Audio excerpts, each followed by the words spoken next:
All right. Good morning, good afternoon, good evening, wherever you may be, wherever you are. I hope you are having a wonderful, wonderful, wonderful day. It's cloudy, about 67 here. It's fall-like weather. I don't know if I believe the weather people. Usually August gets pretty dry. Actually, the first 2 weeks of August traditionally seem to be uh, kind of cool.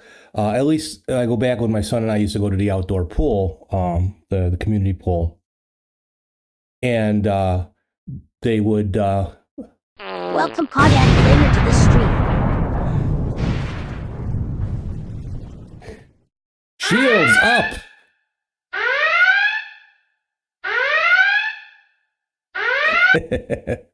Hey Cody, how are you? How are you? Um, because the kids were starting to go back to school and the lifeguards and that they would only be open either after 4 o'clock or on the weekends, and it would consider no, it would actually. I'm sorry, it would actually be towards the end of August, and it would really cool off. And Labor Day is the last day that the pool is open. After that, and the temp goes back up 80s, sometimes the 90s, in early September. Unbelievable. That's what we feel like. It's nice fall weather today. You just got off of work. You did an overnight? Lucky you. What happened to the weekends? Let's see. Should we try some coffee shop music, smooth jazz, easy geek guys? Or coffee blend? What's your preference this morning for music? Oh, let's see. We'll check out this new one, this new playlist.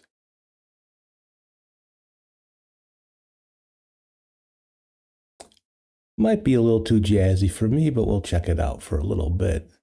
This is the Latte Lounge Jazz. Some coffee house music. Got your coffee? Gonna go right to bed when you get home, or are you gonna hang out for a little bit? Schedule change? Did your schedule change? Nothing like doing overnights. I've gone through quite a few of them in my working career. I was asked to work 11 to 7:30 Saturday, and he said, "Did you overtime?" Okay, that's overtime's good, right? Helps you buy stuff. Getting my coffee now and asleep when I get home. Well, drive safely. But yeah, overnights can be fun. If you're on that steady shift, uh, which I was for a short time, well, way back in the day, I worked for International Harvester, and I did a tour of overnights for several months. And getting your sleep together. That's do you sleep when you get home? Because when you work during the day, you don't sleep when you get home, but you get home, you go to sleep at 2 o'clock. You know, it's really hard to get used to and put your sleep in the right uh time frame in that. Yeah, that's always been. But then it would really be bad. I remember when I was an assistant at a 24-hour store, and we would work. We actually would work, and the way the schedule would work out, we would work 7 days in a row, and then get 4 days off in a row. And then when you came back to work on that fifth day, it was a night shift. Not an overnight shift, but like a 3 to 11. So you almost had your sleep back in, but yeah, that's really rough stuff to get used to. There's some people that really enjoy it, and I didn't. I didn't particularly enjoy it. It was hard to stay awake and all that stuff. So, but you get home safely, Cody, and just listen to me for well. No, don't listen to me while you're driving because I tend to put people to sleep. We don't want that happening. We don't want that happening. So we got some cloudy weather today. Supposed to get up in the mid 70s. Not bad. We had some really good rain the last couple days. My garden's doing really well. Actually, I got some red peppers. You know, I had bought green, yellow, Steve, and someone red. has joined the chat on YouTube.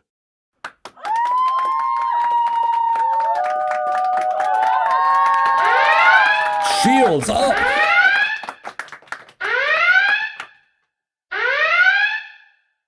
I don't know. I feel like being an asshole today. Hey, Metal, how's it going? Greeting, Steve, my magnetically charged friend. Oh, charged. So I didn't stream Thursday. Usually I do my Thursday without borders geoguessing. I had a project in front of me. So I don't know what they're called. That they're different places around the world, but they're garden spigots. They're if you have a home, you have a garden hose attaches to a spigot on the side of the house, right? Well, we have two of them, one front and back. They both decided to go out at the same time. The one in the back of the house was you turn it on and water would just be flowing out of the relief valve. The one out front wouldn't turn off all the way. Welcome Prophetic 777 to the stream. Prophetic. Should I do a shields up? But it's like, all right, yeah, okay, shields. I was saving that for Nate, but got to have fun in the morning. How you doing, Prophetic? Thanks for coming in. How you doing today? Skittle farts. Nothing like them. Still waking up? Yep. So my project was I had to replace both spigots. Not particularly a hard job, but we have a crawl space. And of course, where the spigots are on one side. Welcome, hey, JJBB 1261 to the stream. I'll probably be premature on the shields, but hey, you don't know these days. You got to have your shields up. Welcome, JJ. How you been? How you been?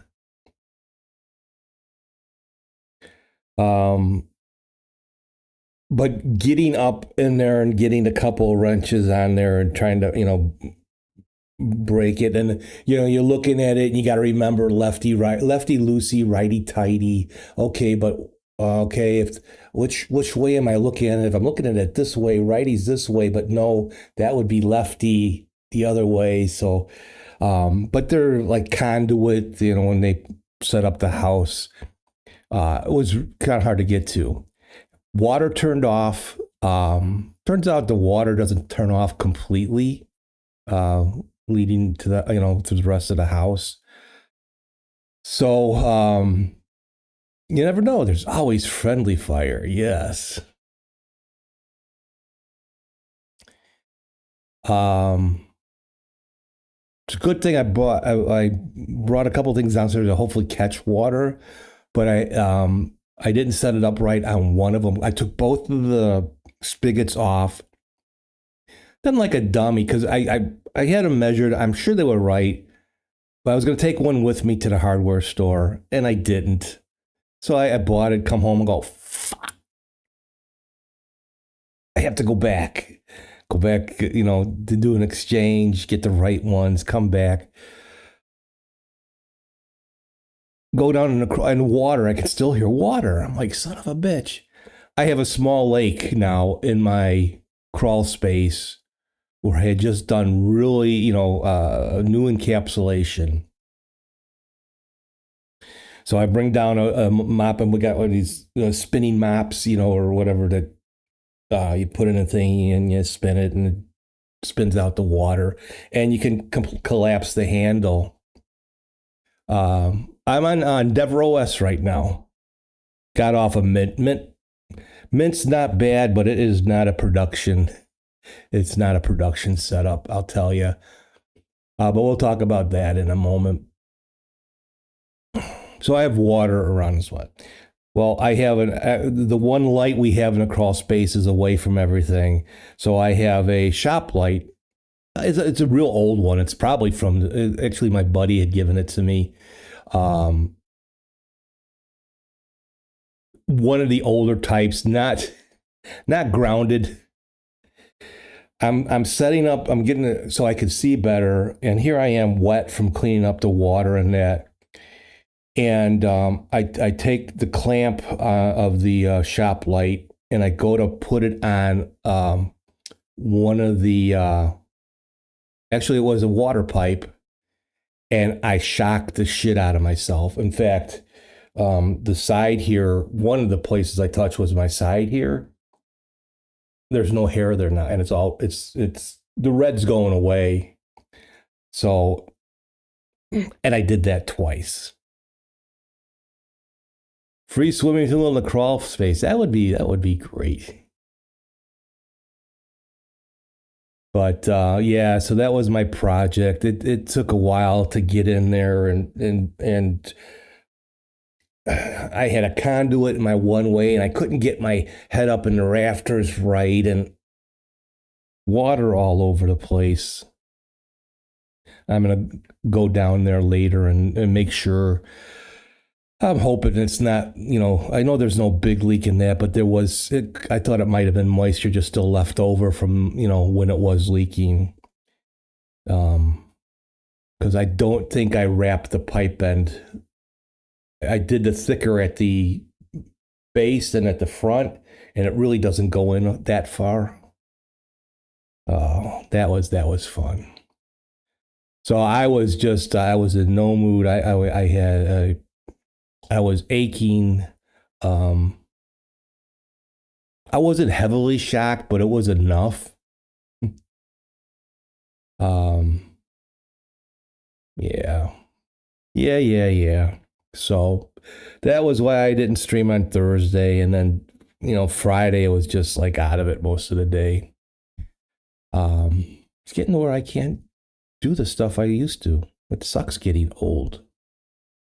So that was my big challenge for the week, working on. And then I got specific because I won't really get into it, but with the older, you can turn it. You don't really need to turn it so far to open up the valve. But this one I got, it only goes so far. It's basically like a lever type shut off valve on the spigot. But it's a knob. So that was fun. I always loved the crawl space. But then I had re-encapsulated back in December, right before I had surgery on my hand. And some of the plastic's coming down. So now I gotta get back down there and fix that. It's like, fuck. And crawling around on my knees just isn't, there's better ways I can crawl around on my knees. But anyway.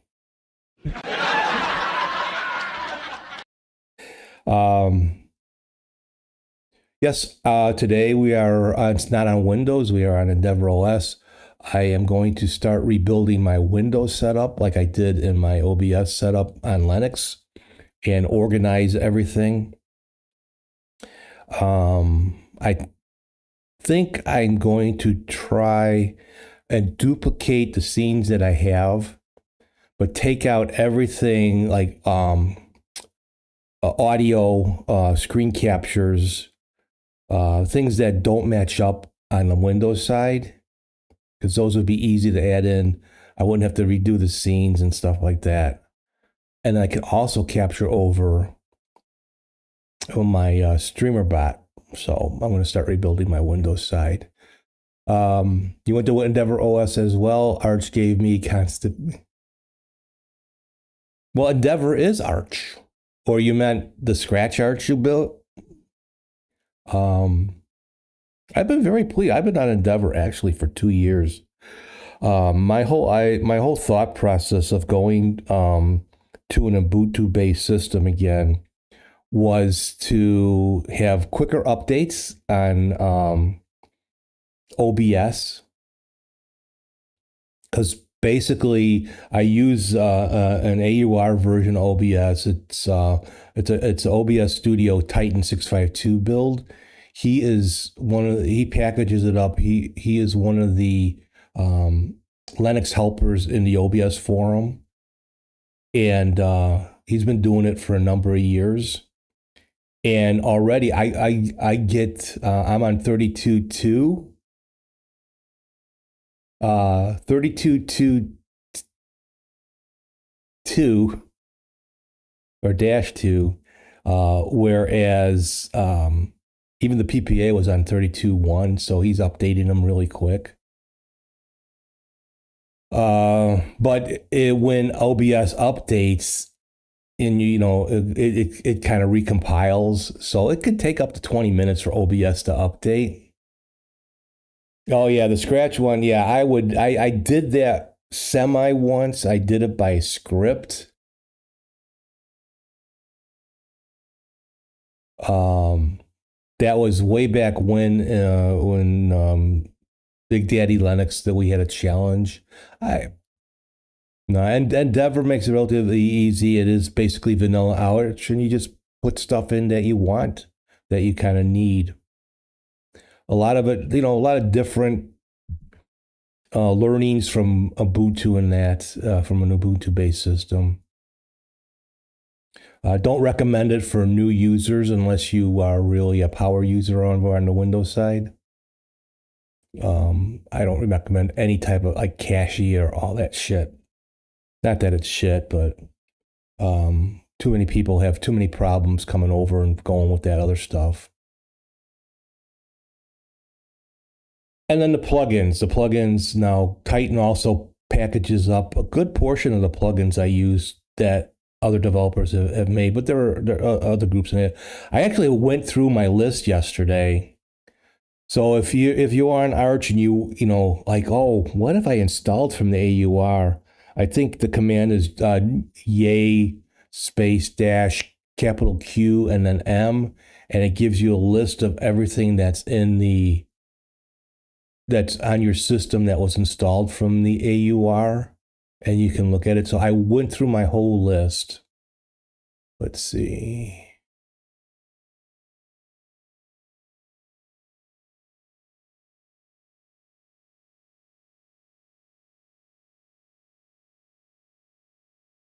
Computer, right monitor.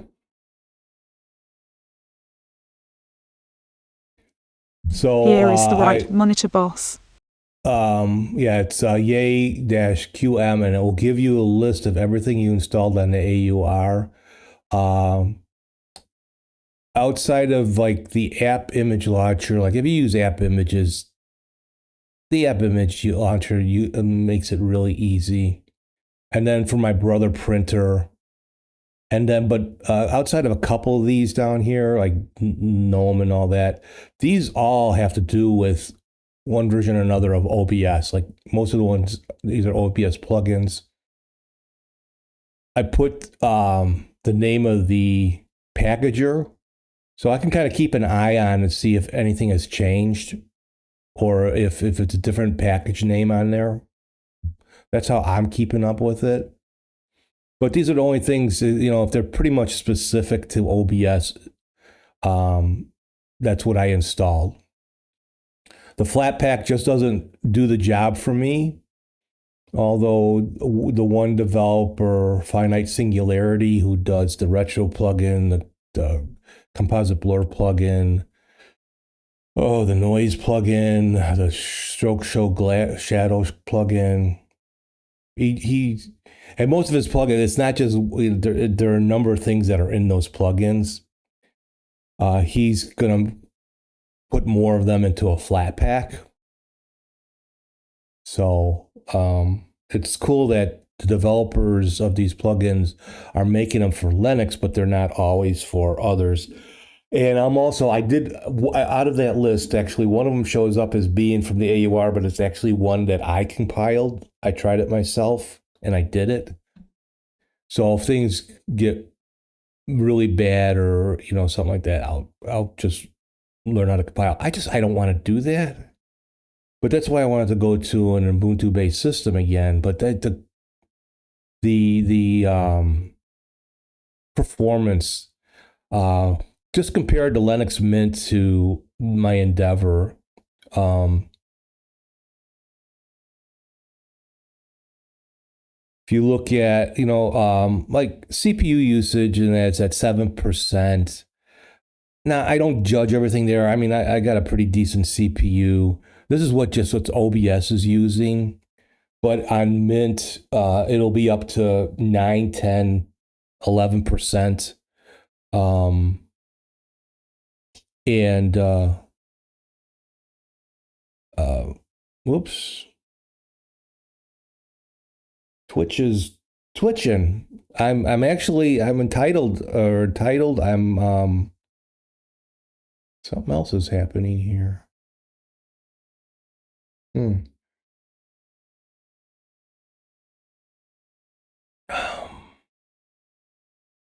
I'm not getting any frames per second drops, although a couple of my scenes still, my hologram scene and my waterman scene do use a lot of resources. Be careful too, Steve. There's an email going around containing processed meat and gluten. Don't open it. It's spam.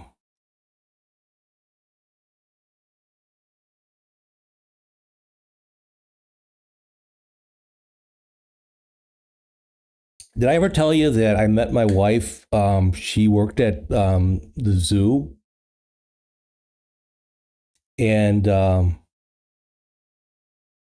we hit it off pretty well. It turns out she was a real keeper.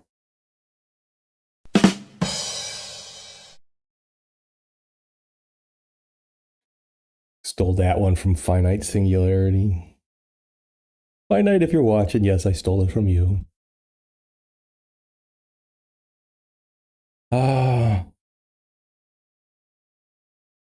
My past dentist who passed, he loved spam. Loved spam burgers. Took his wife to Hawaii.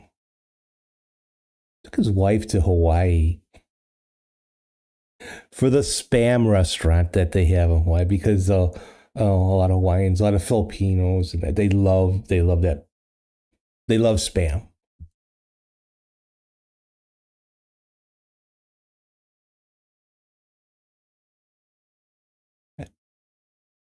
I haven't had spam in a while. My mom used to buy it's spiced ham. It's called spiced ham, but she used to get them from the deli, thinly sliced, and for some reason, a nice fresh bread, some spiced ham, some lettuce, and some mustard would make a great sandwich.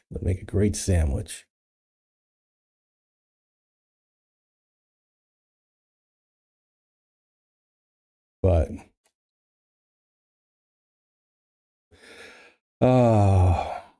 there is a lot of spam going on. I have been getting requests for, you love the spam fried up? And spam, that's what I should get, the spam.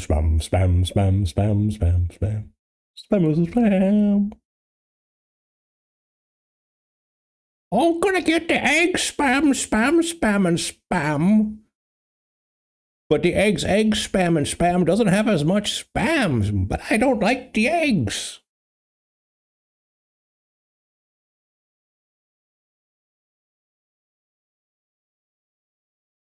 But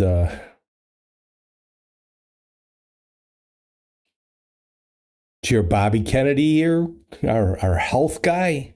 He's going to have a cooking show. Oh, fuck me. Jeepers creepers. Oh, what a country. He'll show you how to slice a penis off a raccoon.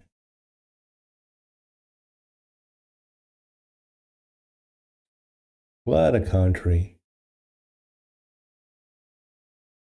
How about that? How about raccoon spam? How metal? How about some raccoon spam?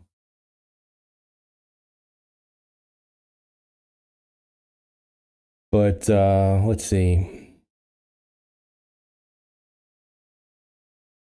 No, going back to the system. I mean, the CPU usage and all that will go up and down, and I'm not worried about that. It's the other like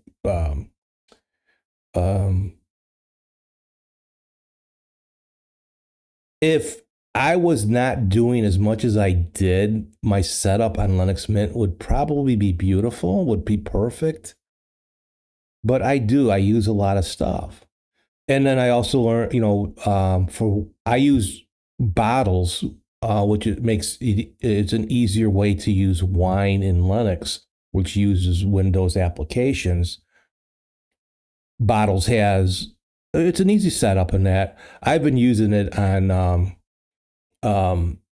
Endeavor for the last couple years. Easy install. I get things to work. The chat works. If I wanted to do some coding in OBS or in StreamerBot, that would work.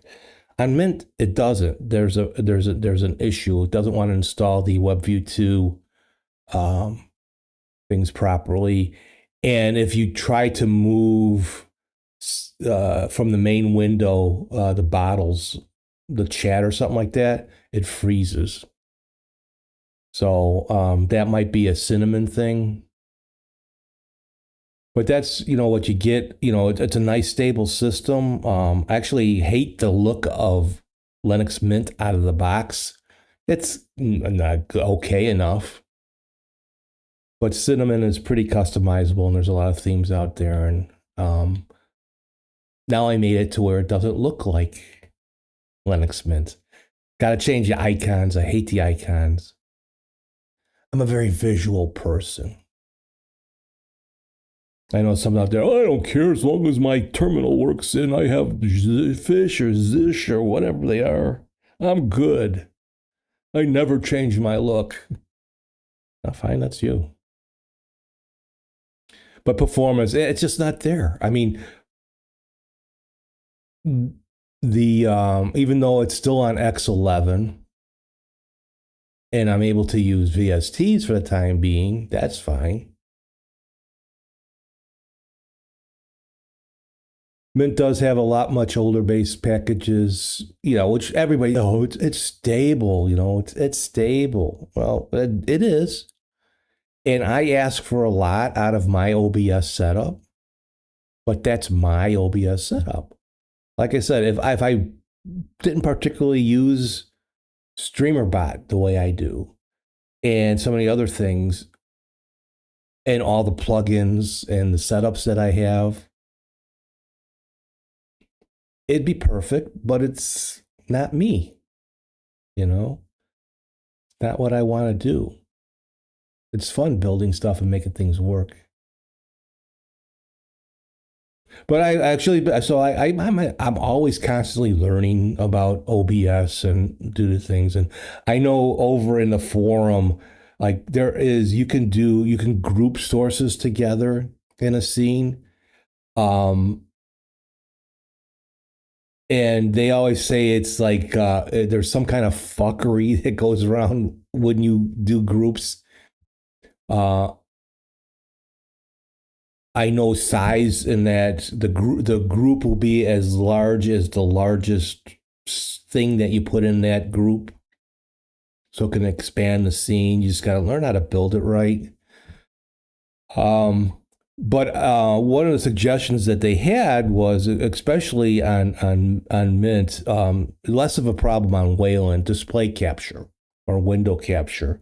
X11 uses more sources, and I have 3 display captures. I have my left monitor, my right monitor, and my middle monitor. And they're not never in the same scene.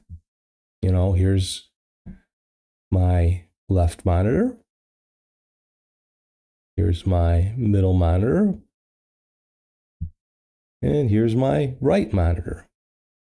Now, one thing you notice that I do, like in most cases, I have a move transition where it goes off. Well, these I have drop down. Well, I put the monitor scenes into a group and added that group into my advanced scene switcher. I'm really learning a lot more and using a lot more the advanced scene switcher and its macros. So when I go into this scene, all of a sudden it turns on, it's off.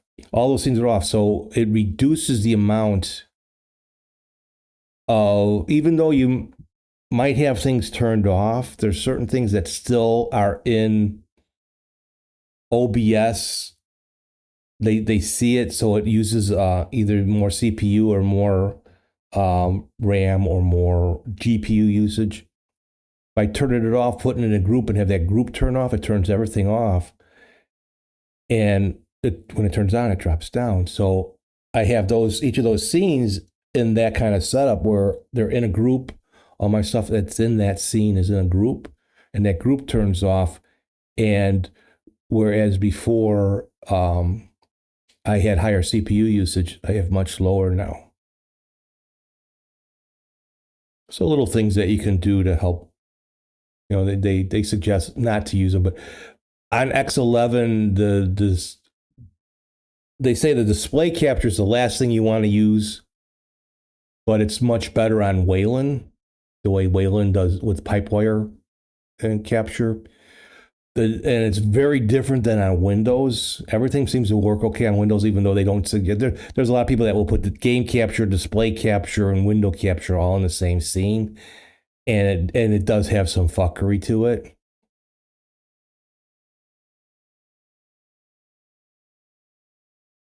But you know, it's the stuff that you learn as you go along. I mean, I've been doing this for a while, and I still learn stuff every frickin' day. Every frickin' day. Sometimes why didn't I just keep it simple? But then I can't have fun, right?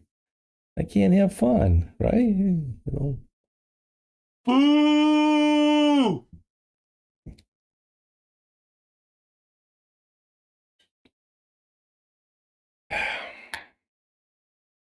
So.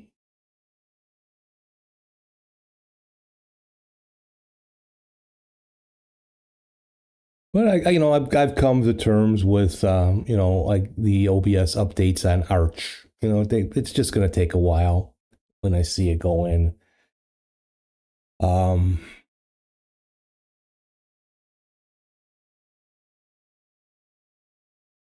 Thank you, Metal. I try to be. It's just all about having fun. All about having fun. So let's see what else has gone on. My blackberry bush, baby. His every couple days I can get a couple days worth of blackberries, out of them. So very hardy plant, boy. It's blackberries are like raspberries and that. They're very, in a way, evasive. It took 2 years to get to the point where it has the blackberries on it. I actually thought, because I had a blackberry plant, a blueberry plant, and a raspberry plant. So a blackberry plant, a raspberry plant, and a blueberry plant walked into a bar. No. The birds got to the blueberry plant, and I didn't have a high enough chicken wire around it, and the rabbits got to it too. And the blueberry plant had perished. I thought the blackberry plant had perished, and the raspberry, I thought I still had a raspberry plant, replanted it. Didn't do nothing last year, didn't flower or anything, but this year it was amazing. And it turns out they were blackberries, which is fine. It seems like the birds don't like the blackberries like they do the raspberries. So I'm very happy there. Lots of blackberries. They're really good. You heard that the AUR has yet another massive malware attack. It's the same type of attack. I'm not sure. But I don't use all my list of stuff. Probably the oldest. The last time it was updated might be the app image launcher. Actually, it was, I think, the Brother printer drivers.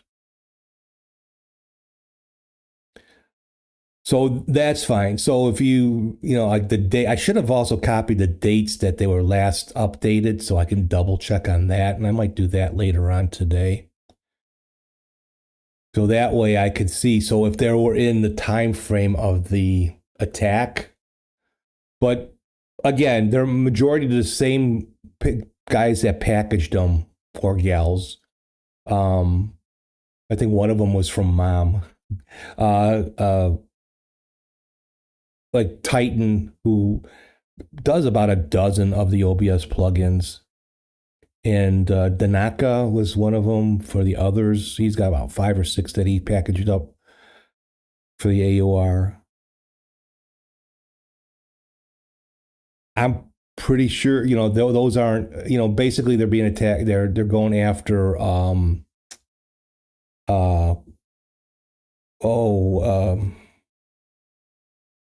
what do they call it?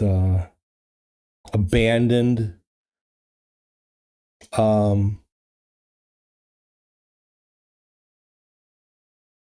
packages and throwing the malware in there. And as long as you're careful, I just don't download anything. Because any software in that outside of what I need for OBS comes from the flat packs anyway. Or if I'm, if it is a package, through Pac-Man, through their repository. The Windows watchers are going, what? Oh, God, he's talking about Linux again.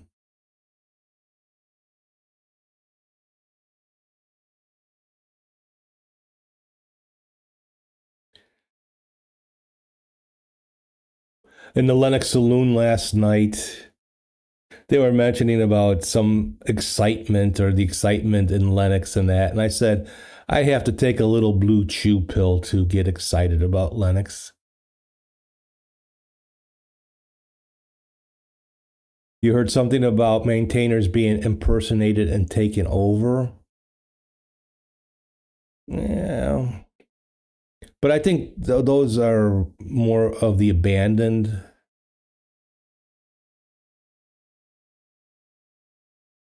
But again, if it's updated in a certain frame and time frame.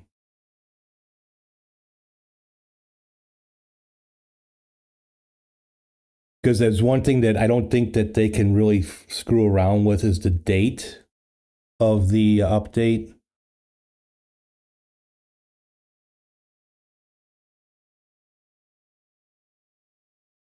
And I'm not 100% good on it, but looking at the install package to see if there were any type of changes in there. But I pretty much, not 100%, but I pretty much trust that, like Titan and Nanaka, because they've been doing it for a while and do it for, the OBS stuff, that it's okay. Just don't go after the weird shit.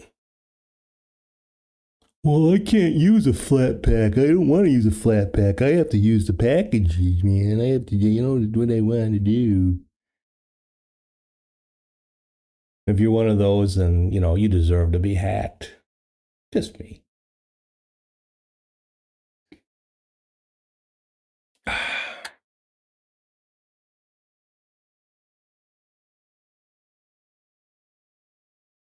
I'm pretty pleased about my garden this year. The tomatoes, I have some pretty big tomatoes going, baby. I got some tomatoes growing on those. There's some tomatoes on those vines, baby. I'll tell you that for sure.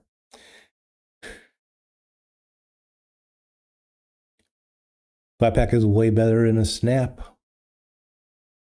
Yeah. I think the big, like the security in a snap when you're outside of main Ubuntu is not as strict or not as well. I don't know.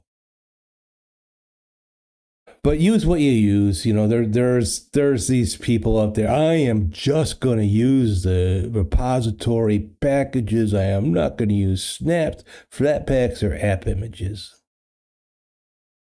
Okay, fine. Have a good day. Have a good day.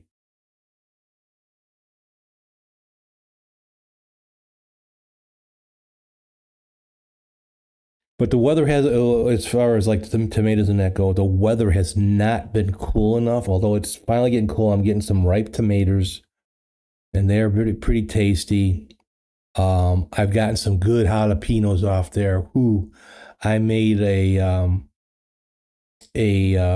pepper pot with jalapenos, celery, onion, and carrots.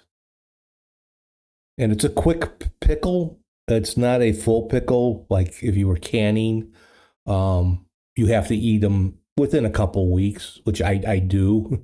But man, whoa, those jalapenos out of the garden. Nothing like fresh veggies. You got that right, Metal. Although, and again, I don't know if he's just that out of it or he's just trolling.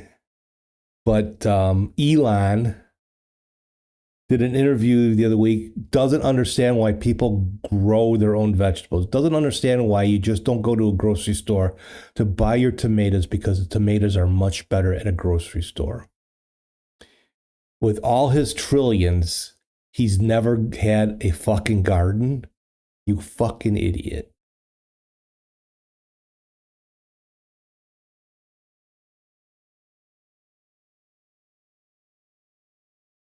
You would think that he would get his own farm.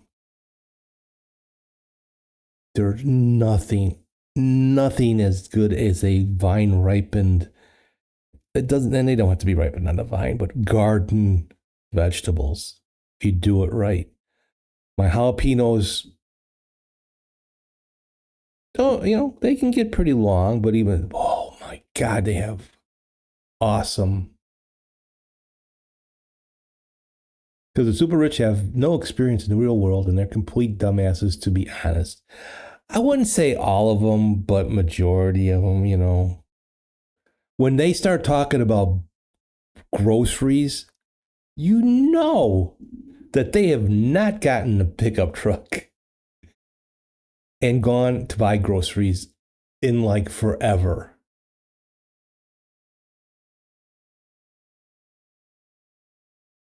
Their idea of grocery shopping is probably going to a Starbucks.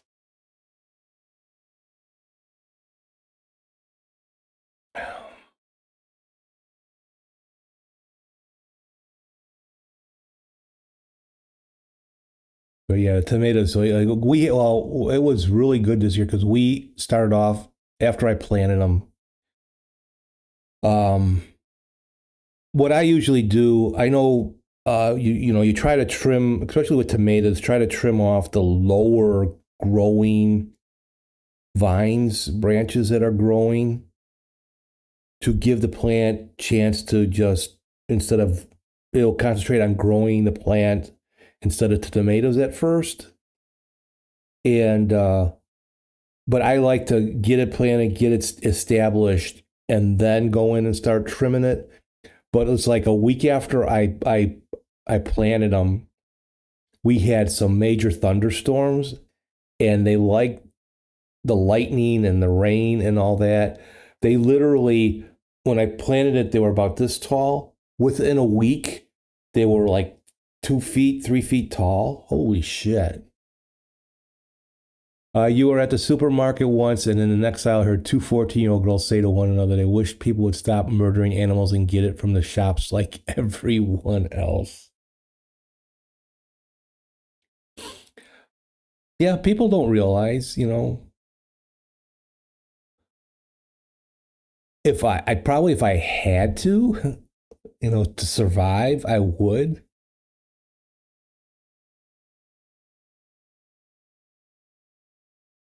Or really be like Bobby Kennedy and pull it off have some roadkill, roadkill stew. And this, okay.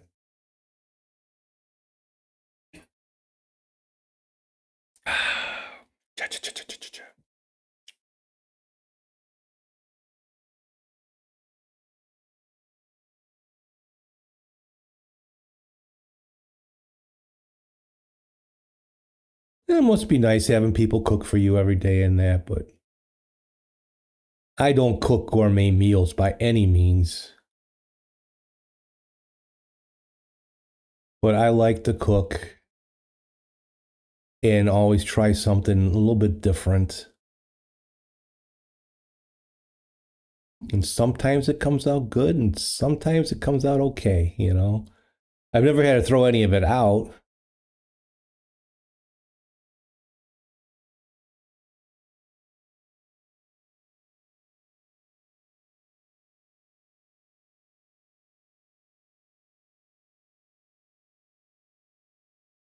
Maybe next year I might look at expanding the garden a little bit more. It does get a bit crowded, especially with the tomato plants. But I actually had, like I was mentioning earlier, my green peppers. I bought a yellow, a red, and a green. And like I've bought them in the past, but never have they turned red or yellow or orange. I actually had one that turned red, and they start out like a green pepper, and then all of a sudden they get really dark, and I'm like, oh, what? That's looking weird. And all of a sudden they start turning red. Now, if you're like jalapenos, you want to keep away from the reds because when they turn red, they are hotter than they will burn off hemorrhoids if you have them later on in the day. I'll tell you that. You prefer to cook and make a very nice spaghetti bolognese with spicy and a bit of MSG. Yeah, my wife makes her own bolognese sauce too. It's pretty decent. Although the secret, and sometimes I don't tell her, I put I have a cup of milk or so into the bolognese. That actually tidies up everything. My mom used to make her own spaghetti sauce, but my mom, back in the day, it would add a cup of sugar to reduce the acidity of the tomato sauce. Oh, I hate sweet tomato sauce. But yeah, so what is the one cooking guy's name? Oh, he's an English dude. Oh, I can not Gary. I don't want to say Gary. Jamie.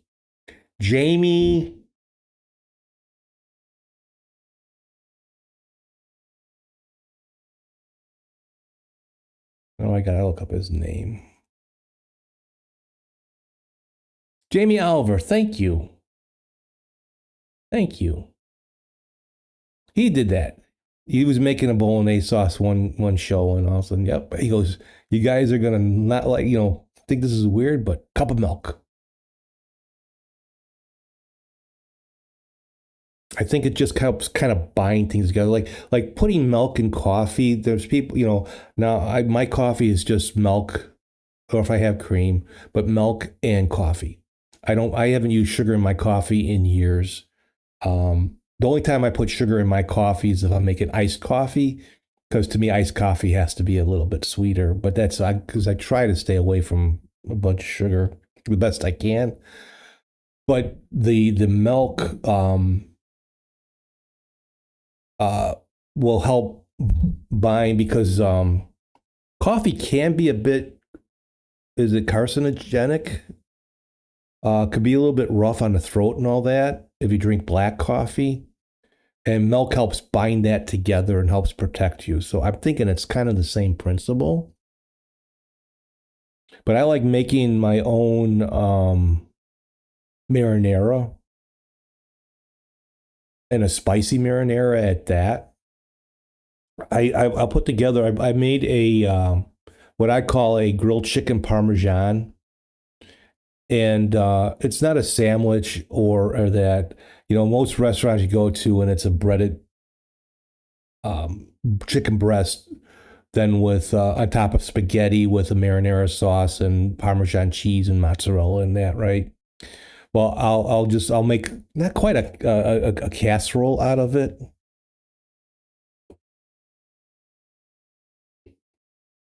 but I'll start and I'll use a can of chopped tomatoes, but I saute some garlic and onion first in olive oil in a pan. Toss in the can of tomatoes, and then put it on a slow cook, and add basil and just a little bit of salt because it's already pretty salty. Add some red pepper flakes, and I let it simmer. And as it cooks down, I don't completely smash out the tomatoes, but I reduce them. Oh, it's so good. My son does not like tomatoes, but he will eat even with the chunks of tomatoes. He usually won't eat that, but he will eat my marinara sauce. And then I'll grill the chicken, and I toss it with some garlic powder and some basil. And then so I put a spaghetti, make some spaghetti noodles, and then put that in the bowl. Do the chunks of the chicken, put that in there, then put in the marinara, and then top it off with mozzarella and Parmesan. It's a nice meal in that.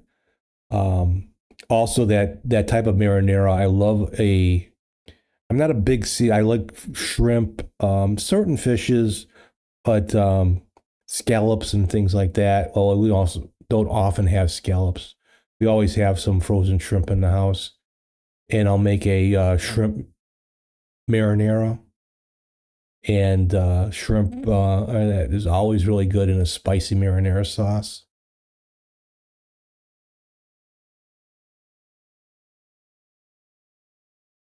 Oh, yes, I do. I like to cook. Um,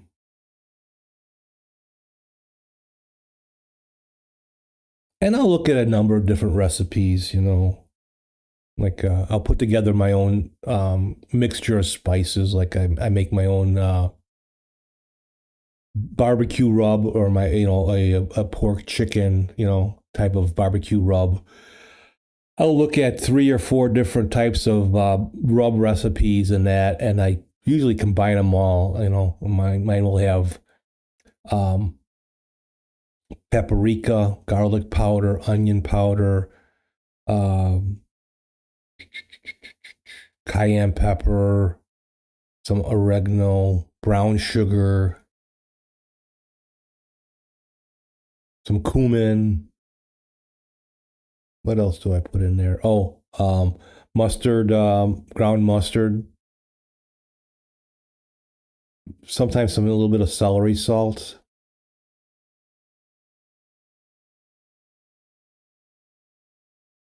And some kosher salt. And I put it in a nice container. Hillbillies love the pork chicken. What you mean? I don't know. I don't understand what you're saying there, son. You want to squeal like a piggy? Is that what you're saying? You want to squeal like a piggy?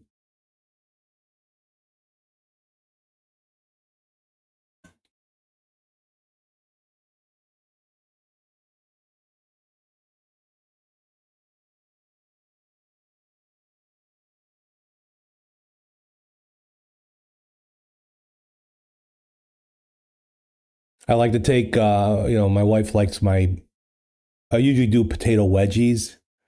That's a pretty good, what's it doing, Elvis? Try it, Momo. 1 for the morning, 2 for the show, 3 to get ready for go. No. If I moved like Elvis, I would be in the hospital.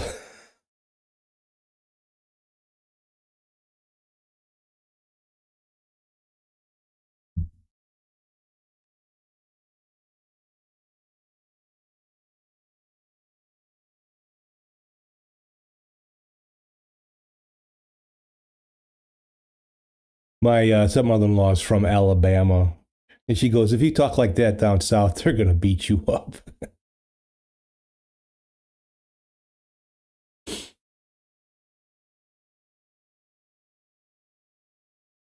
One time, my wife, and son were over at her dad's house, and I was working, and I called to see if everybody's still there, and uh,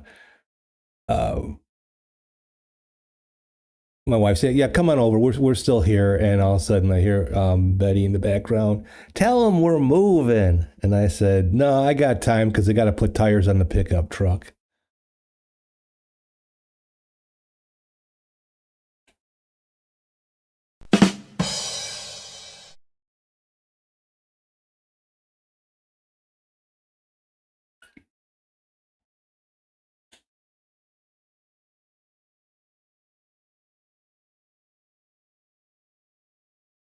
But yeah, I do like to cook. I make a pretty decent fried rice. I think mine's a little bit more lighter. It's more of a Japanese style fried rice. I can do egg rolls. I can do egg rolls pretty decently. I haven't made egg rolls in a while.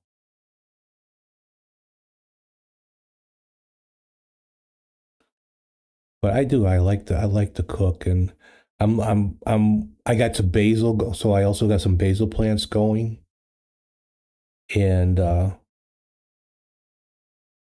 soon as hopefully they get big enough and I have enough leaves that take the fresh tomatoes and the basil and make a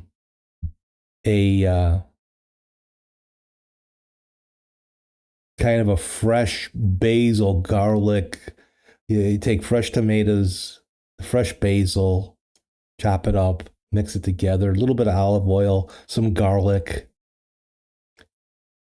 and put it on like toasted garlic bread, like bruschetta. Ah, what's my favorite thing to cook?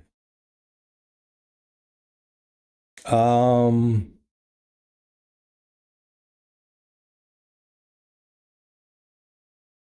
I think I've perfected my pizza. My son loves my pizza. I make what's now called well, it was being called bar pizza, but no, we don't want to call it bar pizza. We'll call it tavern pizza. The fuck? Only in America. So tavern pizza is this really thin crust. Because I try to redo, it's not always good to eat very bready in that. I mean, I love a good deep dish pizza on the crust and all that. But no, most of the time, because I roll it out and my pizzas cook within 8 minutes.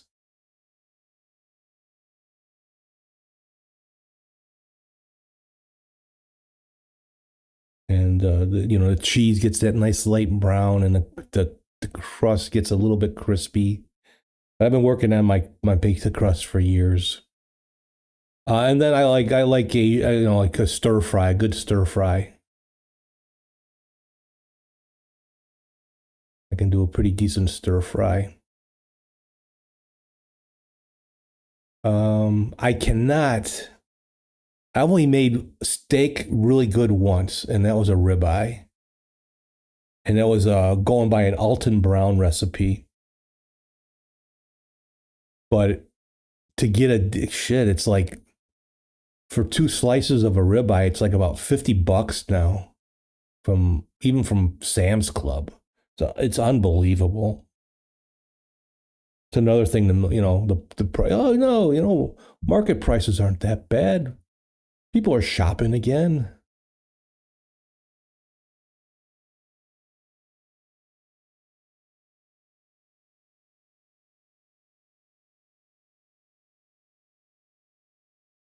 Um, I love Mexican food. We do a lot of tacos in that, but can never ever really get that taco, that real Mexican, authentic Mexican restaurant, especially with steak tacos in that. Yeah, meat is just you know, well, um, gee, we're rounding up everybody here, so there's no one working in the meat plants. And then now in Texas, we have the screw worm.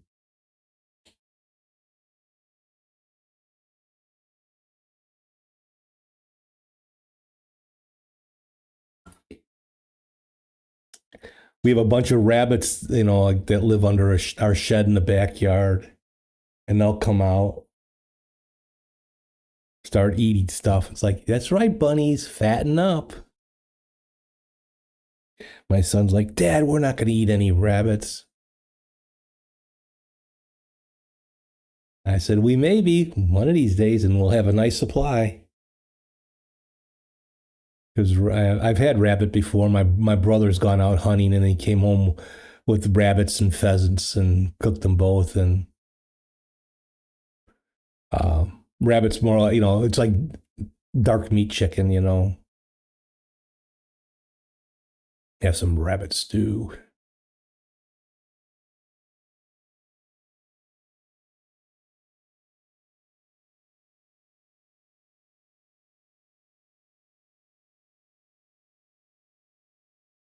But cooking takes a while, That's when I was younger, my mom unfortunately had back in the mid '60s.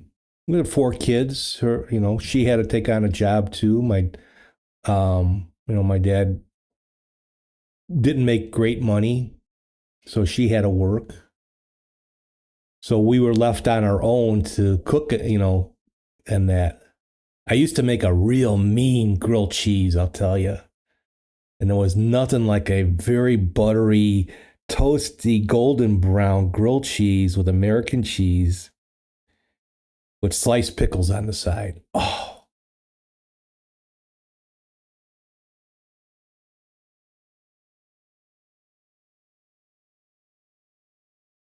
And I've talked about it before. My mom had done fantastic, but my mom was Polish, my dad was Austrian. So we had a lot of European style food.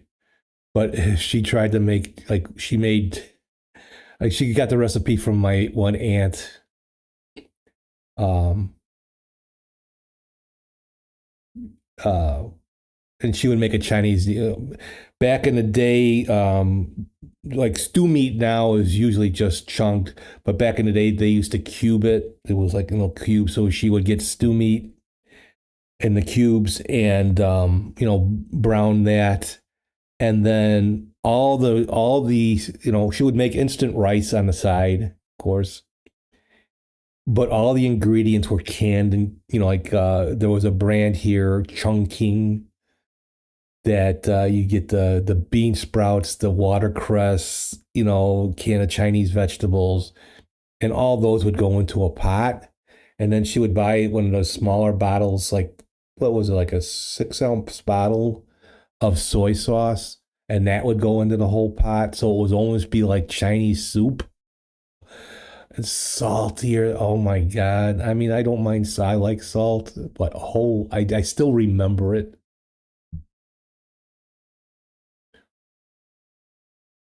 But I've learned to make, um, I've learned how to decently make like a Chinese gravy, like when you make like chicken chow mein. I like the crispy noodles sometimes, or just with rice, or I just a decent Japanese stir fry. And you don't cook everything together. You got to cook the vegetables separate from the meat. And then you can combine them later. But there's just something about putting everything together and the way the flavors mix, and it doesn't like the vegetables overcook. I don't like that.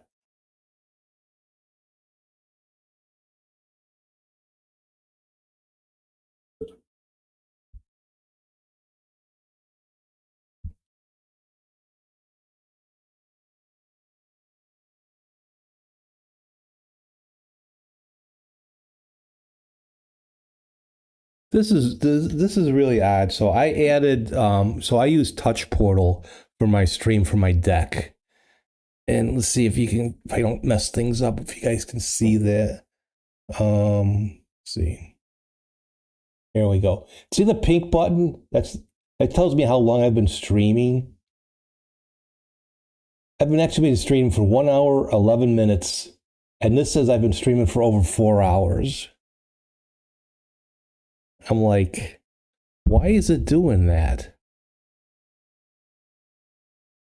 I wonder if there's something on there that I have to reset in Touch Portal.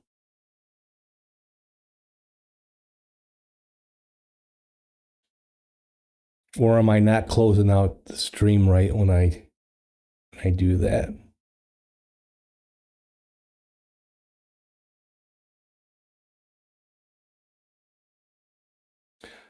I've added some things,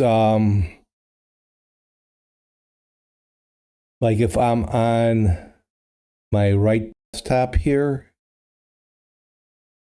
and I want to, instead of having to drag it off screen, and I want to sign in something, but I don't want anybody to see it, I've done a blur on my two monitors here, and then the blur like that.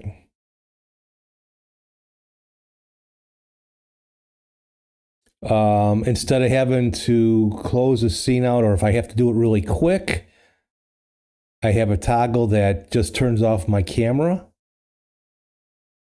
Then, this is what thankfully I've heard some kind of horror stories. I know two streamers that had this happen to them. I didn't watch them at the time. They've had strokes while on stream, and they couldn't. And I don't know if you could do this. If you're got your wits together, depending on the stroke. So over in the lower corner here, I have emergency stop stream. That actually just stops the stream, but I put it in a big red emergency stop. So I won't do it now, but I just have to hit that. The little things that actually can help, but I don't have moderators, and they're not. I think I might have one or two, but they're not connected to the stream because they're not on all the time. So you need moderators that are on all the time. And hopefully I would have the wherewithal to be able to hit that. Now I do have another red button up here, so I have it where my background remover, I can turn it on, and then I can turn it off. I have the off in red. What's the screw worm? You haven't heard about that? So it's this worm.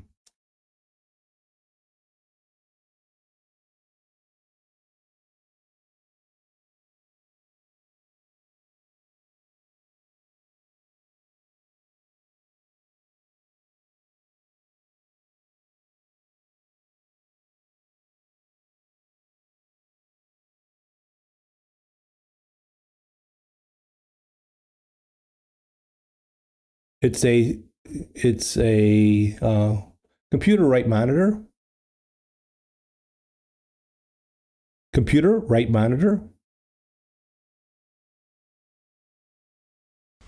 Here So is the right monitor boss. Thank you.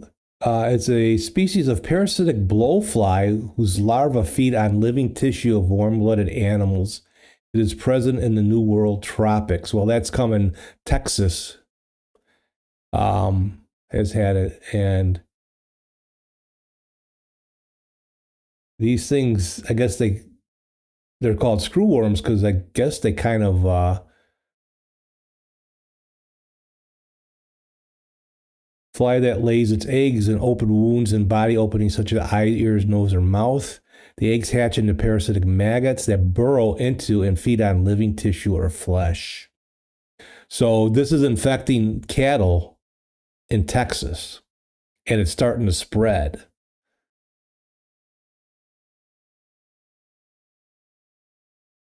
So this is going to drive meat prices up too. Computer main view. Here That's is the main view, boss. That's the screwworm. Pretty nasty, huh?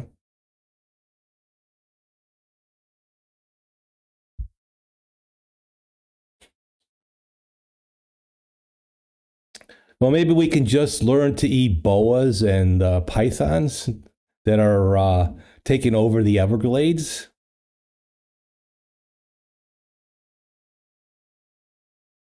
Or there is, I never realize it, but there is a huge population of wild pigs.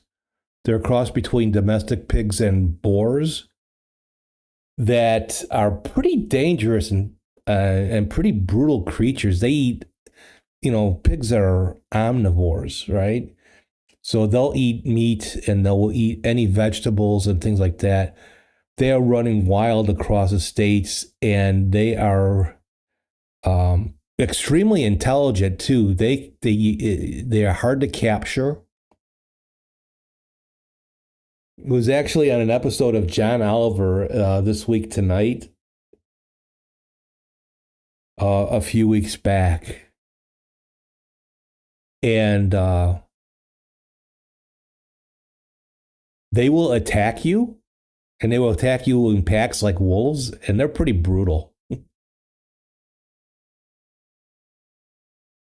I don't know how good their meat is.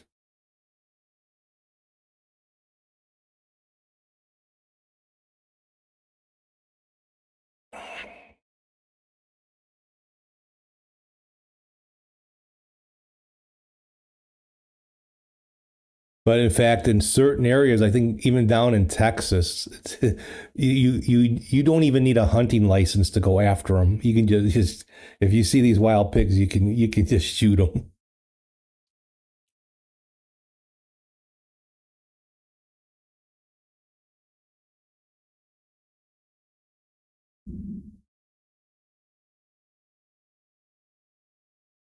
Not saying that the United States is going the way of the pig, the pig, but pretty nasty stuff. But what else? Let's see.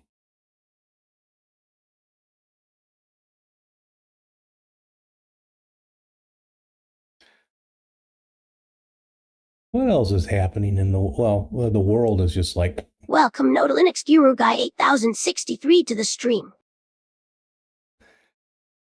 Hello, not a Linux Guru Guy. What is up, Rick? How are you? Good to see you, my friend. It's been a while.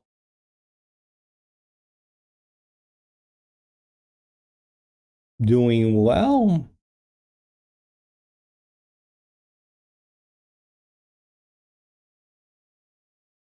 It has been a while, hasn't it? I hope you had a good birthday. Do you remember you and my wife share the same birth date?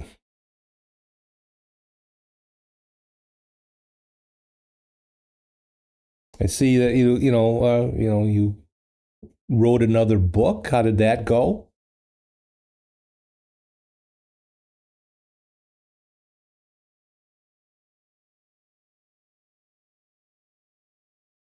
But I'm glad to see you around. I hope all is going well. You just said things were going pretty well.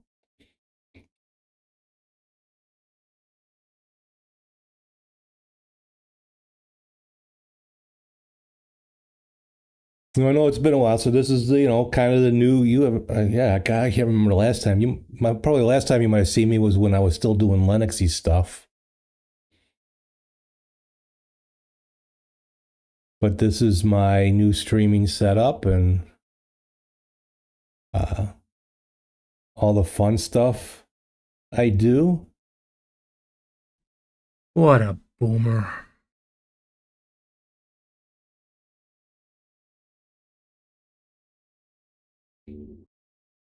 Oh.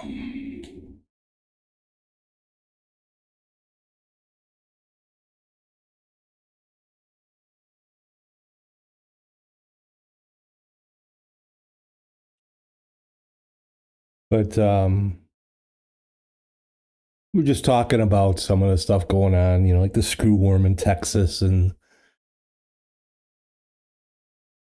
are you selling the book pretty good? Well, good. Congratulations. Congratulations.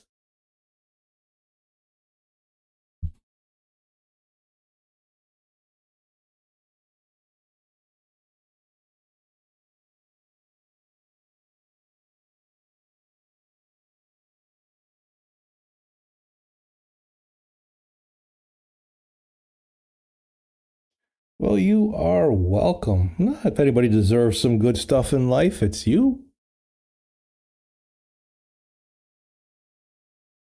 And how's Colorado? Colorado still going good?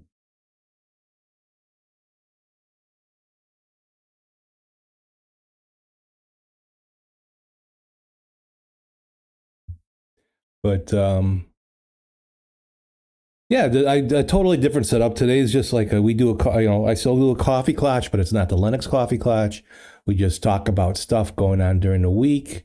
I do a couple of times a week, or I try to, of geoguessing. We do some geoguessing. And then usually once a week on some, like Linuxy or Windows OBS stuff. I just rebuilt my setup. And when I say rebuilt, I did a better naming scheme so I can find things better. My setups are a horrible mess. I have to work on my Windows setup next. But I am currently on Endeavor, or I have been on Endeavor OS for a number of years. That's but things that I have done, I've created, and I say created with a when I say created, in the background it should say AI caveat. I added a voice control system with OBS because, like on Windows, using StreamerBot, it uses a Windows voice control to do changes. But I use Vosk in Linux. Vosk is cross-platform, so this can work on Linux, Mac, or Windows if someone wants to learn how. And it uses Vosk, and then it uses OBS CMD, where I can go computer, right monitor. Here is the right monitor boss. You know what? I should add a whoosh sound to that as it comes on. So I can just give a verbal command instead of just having to hit the buttons. And then I have a TTS system that it's called Speakaboo over on Windows. There's SpeakerBot, but Speakaboo was created by a young developer. It's a lightweight version that uses Piper TTS, and that's the voice you hear in the background. I have that working in. So if I go computer, main view,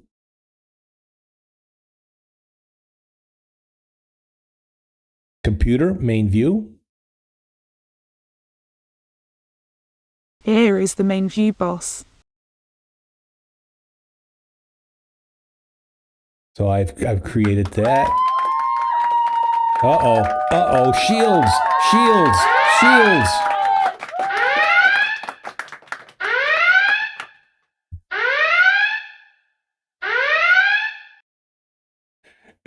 DJ 506 floating in like the smoke from Canada.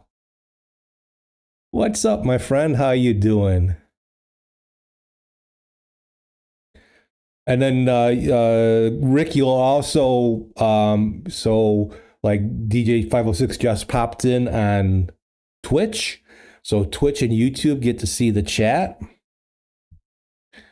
where normally that normally doesn't happen, and Twitch used to be against it, but I don't think they care anymore. The OBS team will always go, "No, you don't want to do that." Of course, I think they don't want to support that. Had a gig last night, tired today. Oh, well, at least you were having fun. Thursday I didn't do my Thursday Without Borders geoguessing. I spent the day replacing, so on our house, you got the garden spigots, right, sticking out from, in most cases, basement spigots from my crawl, where your garden hose connects to, right? Well, the both of them went bad at the same time. So the one in the back of the house, the anti sieve valve was just, when you turn it on, water would just pour out of that. And then the one up front wouldn't turn off completely. So I bought those. God, I replaced those like about 20 years ago. And I bought some that you can replace the parts in them in the future. But getting down in the crawl space, so we have this crawl space where most of the time I have maybe 3.5 feet, if not just about 4 feet to maneuver. But trying to get up in the rafter of the floorboards to take the things apart, oh my God, that took me hours. I just couldn't do it. I shocked myself. I had a shop light down there. It's an older one, not grounded. I was wet from water that had been dripping, and I was holding the thing, was going to mount it to a pipe, well, to a grounded water pipe, and also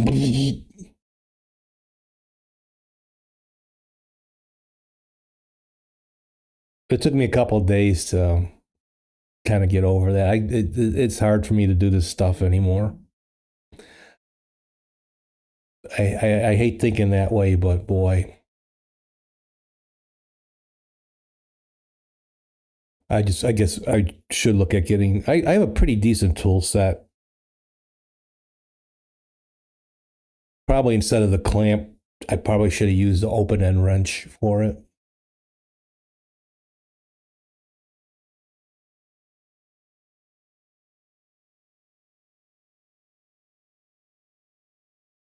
But so that was my excitement for the week. Those wedding gigs are taking more and more out of you every time.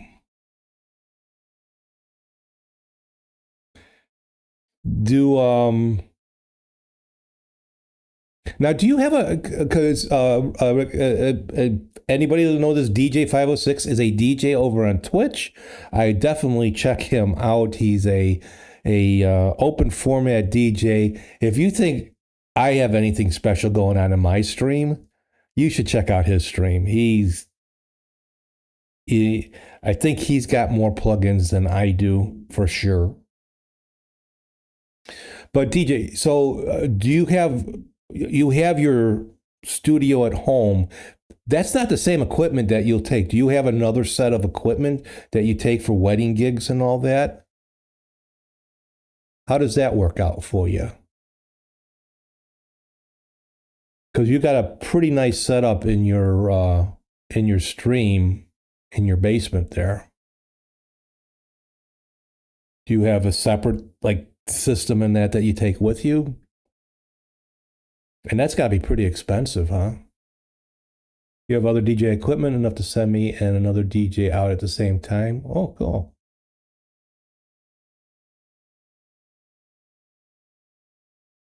Rick says, my voice has gotten worse, which is one of the reasons I've not put out a video for a while now. The edit required was getting too much. Oh, sorry to hear that, Rick. So not a Linux Guru guy that you're seeing there. I've known him from the Linux community. And he's a writer. He just wrote a book. You want to plug your book, Rick?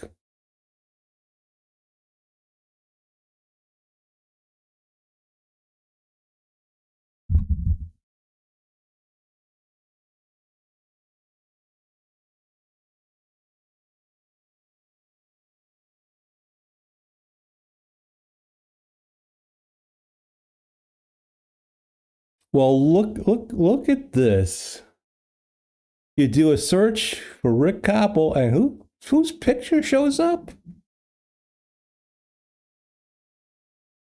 It's not this handsome guy here. It's this.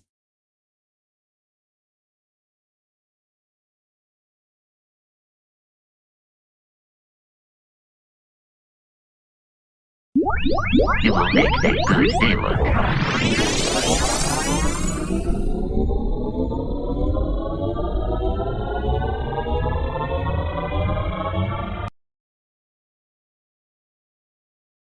That actually worked pretty well.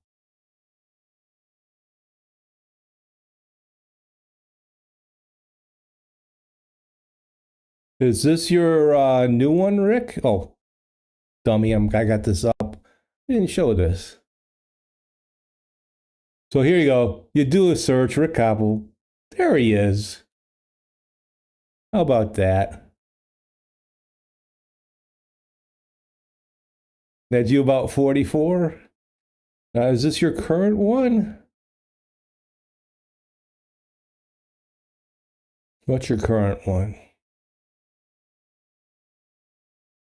That's on Amazon.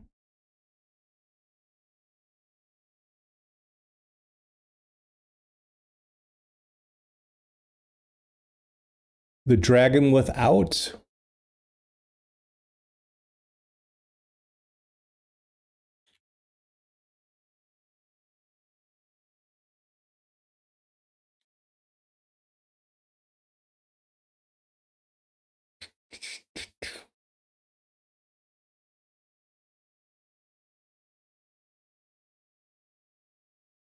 Let's see.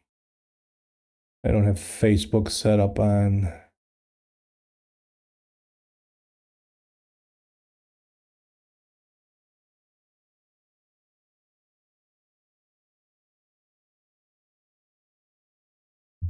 This is the same one. So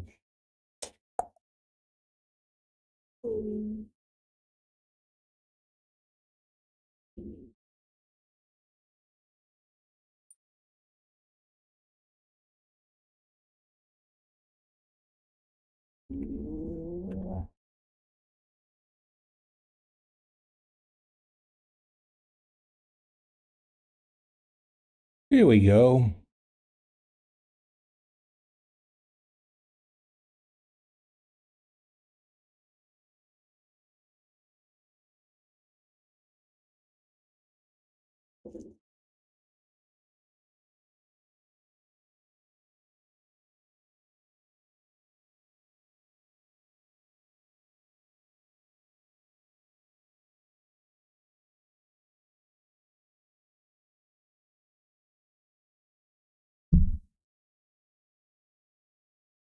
There be dragons there.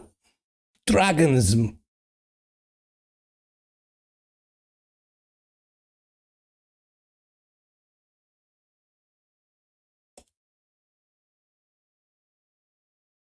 Oh, very good, Rick. Cole hides a secret. All the other guardians that think that he killed the dragon, Gorhan, but in reality, he only sent him into the void, where Gohan waits patiently for Grinoth, Cole's dragon, to die so he can take up the reign of terror once again. What will happen if Gorhan goes free again, especially if he gets his hand on the Harrower? If he gains its power, he will be the most powerful being in their world. Discover how Cole, Alina, George, and Doodle work together to deal with this threat. Will Cole survive the final battle with Gorhan, or will he perish along with his friends? Find out in the surprising conclusion to the trilogy, The Legend of the Dragon's Dying Field. So much for my book reading, huh?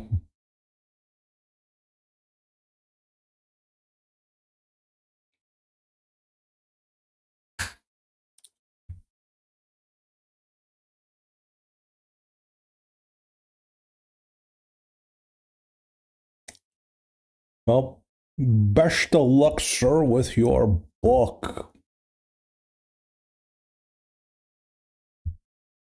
Best of luck.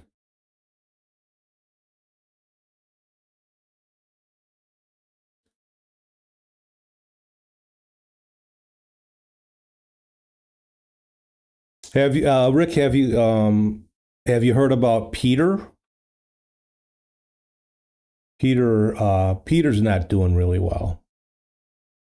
Peter has been diagnosed with FTD or FTD, frontal temporal lobe disorder. The same shit that Bruce Willis has.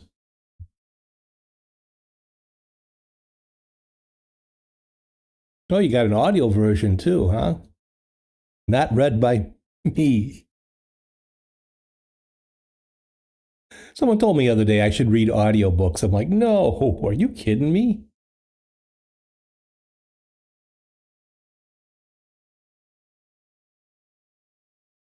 Yeah.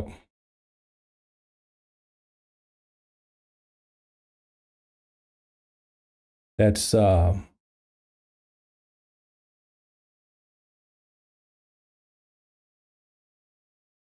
that's not a good thing.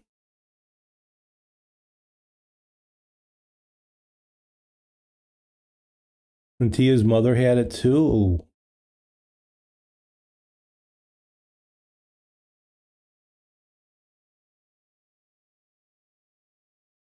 No streams for DJ 506 next week. He's heading to Prince Edward Island with the family for 4 days. That sounds nice. Where is Prince Edward Island?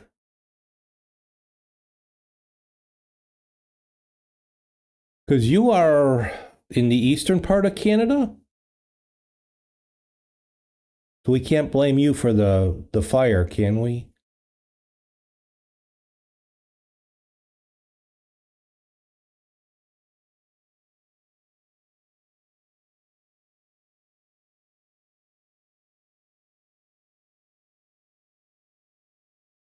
Boom, boom, boom, boom. Get up.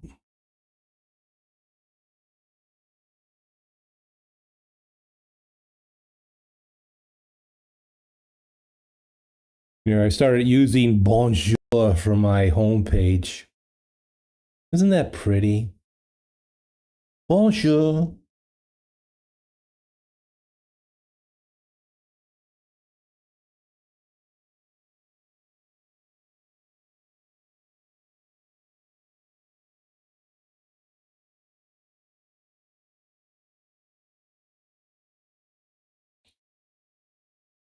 So just north of Nova Scotia and east of New Brunswick. How's the weather there right now? Is it pretty decent?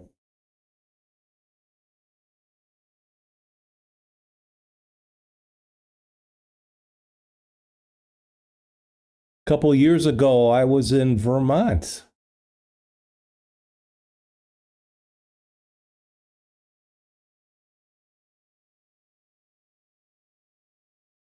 I was there for 2 weeks in Battlesboro or Brattlesboro for a drugstore remodel. We had purchased a bunch of the Rite Aids out there. It was pretty country.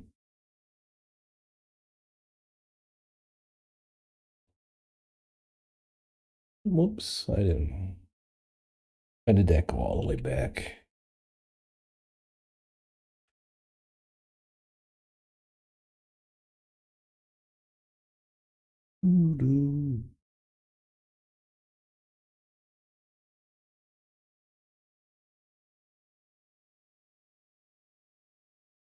Nice.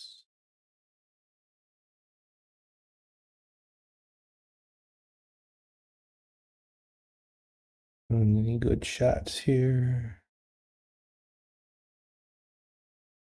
Big. That's probably a church, yes.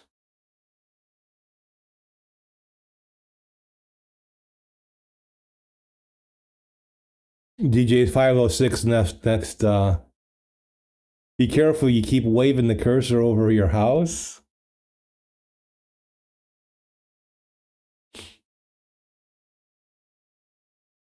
You know, I'm pretty good at guessing with GeoGuessr.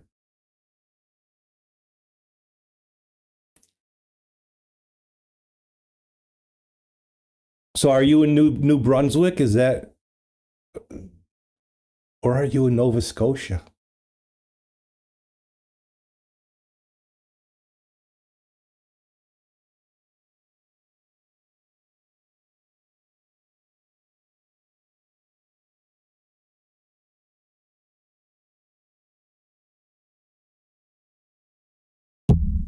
You're in St. John, New Brunswick, the oldest incorporated city in Canada. Ooh, okay.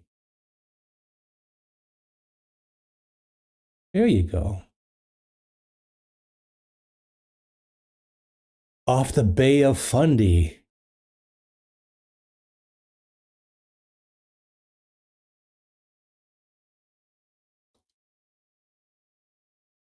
I'm probably you're probably very beautiful country in here, right? Do you have brutal winters? Or because I know like they get some brutal winters up here in the north. So you guys probably really enjoy your summertime. I don't know if I would want to be in an area that's always very nice. You have something here called reversing falls, which the direction of the water actually changes direction twice a day. But the water goes up?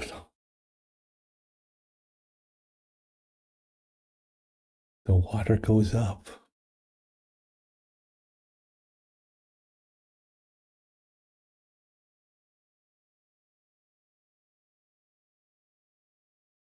Well, have a nice trip, DJ. We'll miss you. We'll have to put up with. Do we have to put up with that, DJ Troy? Do we?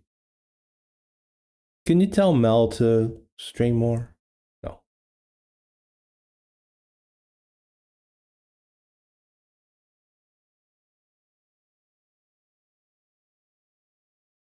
The direction of the river will actually change direction and how it flows.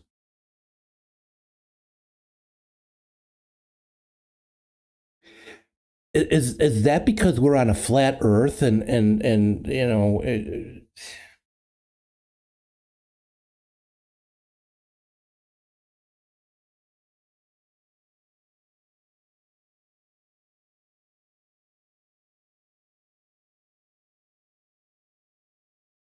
that because the flat Earth will tilt?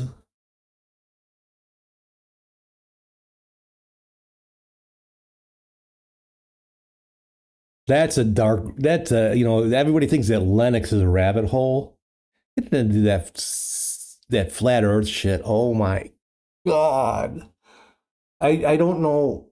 I think majority of them are in it just to troll, like everything else. Like a lot of the politics here, a lot of the MAGA people.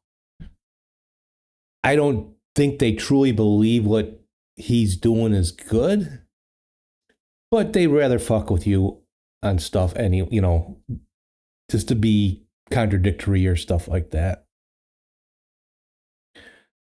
These big flat earthers, they make a lot of money. They have a lot of subscribers and they have a lot of bullshit. My wife at her part-time job is working with someone that has become a flat earther.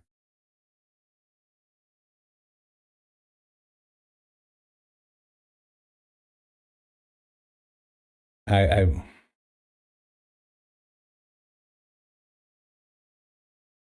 it's one of those, everything that you've taught is a lie. Everything that is a conspiracy.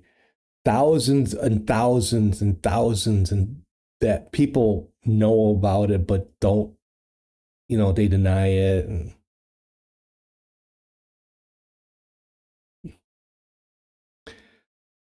DJ says, I feel a lot of that is a lack of education and a feeling of wanting to belong to something that is bigger than them. Exactly. They already have, I believe, an issue. I mean, the whole thing is go outside, stand there. Do you feel like you're going at thousands of miles an hour? It's like, I just go, I could tell, the sun in the sky and there's no way that could be done on a flat earth. And Rick says, I used to check on the flat earth thing, most of the bunkers. Yeah, I don't follow the flat earth channels, but I do follow the debunkers. But some of the stuff, it's just like, oh, shut up. Do you hear yourself? Do you?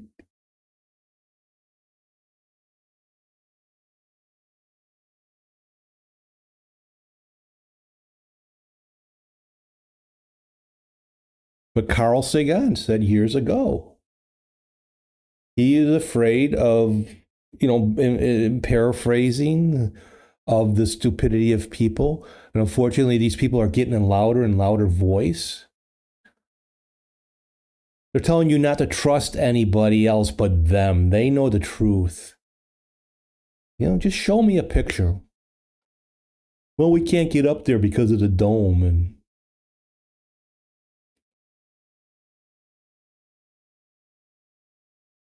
but that's not, I mean, there's so much out there. And people, I know, to me, for a while there, Lennox was my wanting to, belonging to something bigger. But then even then, like this whole hatred towards Windows and all, I get what Microsoft is doing and all that. But there are some people out there that almost take Linux to a religion. And it's like, well, screw that. I'm done with that.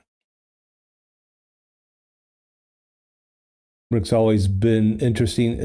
How people believe in stuff like that. Well, it's trust your senses. Do you feel it?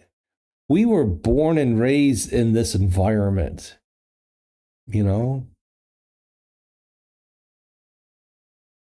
Exactly, DJ. We have proof that the first is round. If it was flat, all the cats would be at the very edge knocking shit off.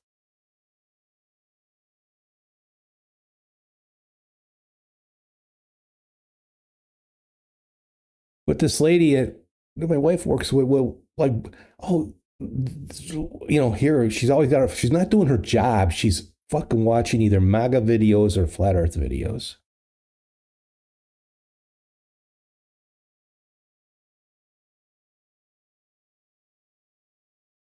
I'm not the smartest tool in the shed, but I'm not the dumbest either.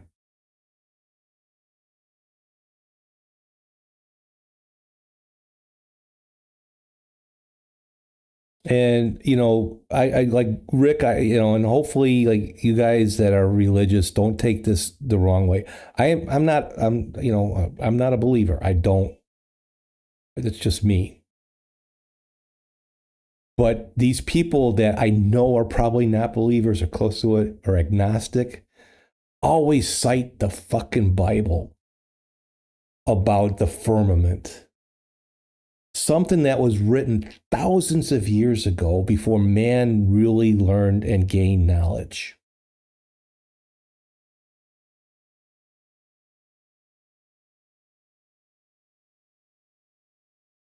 But everything is fake and everything is false and everything's a lie, and but they're getting a louder voice. You was worried about Canada for a bit because we have a leader of the opposition who's taking a lot of plays from the Trump book. He was starting to gain momentum, but now is falling really bad in the polls. Thank you for waking up, Canada. Boom. There you go. You're welcome.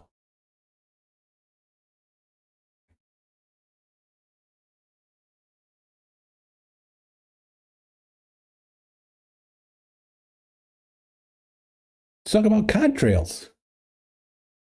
The gases that these jet planes are spewing, creating clouds because they want us in darkness. I believe it was the state of Louisiana is trying to pass a bill to outlaw contrails over their state. How the fuck do you do that? How do you do that? Stop all air flight over Louisiana?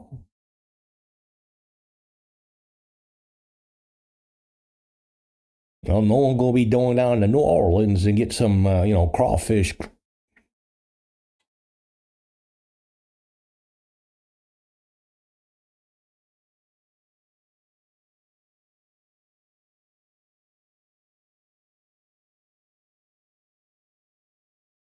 But lies, half-truths, unproven facts are the way of life these days. It's really terrible. I see right now it's currently torn because of a proposed data center. I haven't looked up enough information about them to form an opinion yet, but a lot of people are really mad about this. It seems like they're going up in every... not in our village, but just north of me in Arlington Heights, I think there's one that's been wanting to go up. They're fighting the one there's one that's going up in Wisconsin that they're fighting.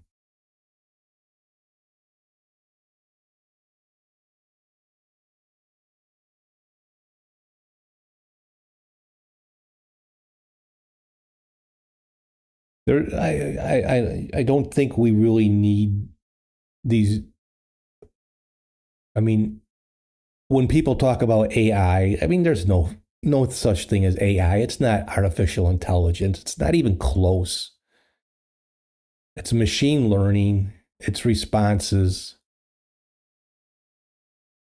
But AI is a good tag. It sounds good. I've used it for stuff that I've built on my stream. Am I too old to learn the code? No, but the amount of time it would take me to learn how to do some of this stuff, it's like, is it always right? No, it's not. You gotta pick your poison, but I don't think that companies are starting to see that it is expensive to use the higher end LLMs. And they are burning through their tokens at a tremendous rate. And it's costing more to use the LLMs, the AI, than it is to have people employed. So it'll balance out, I hope.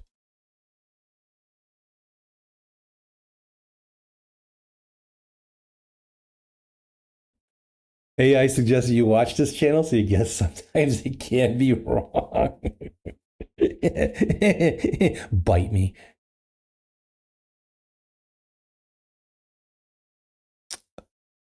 I should put up like the newer commands I have. There it is. Check out that one, the 90s command, DJ. We'll go back to a more simpler time.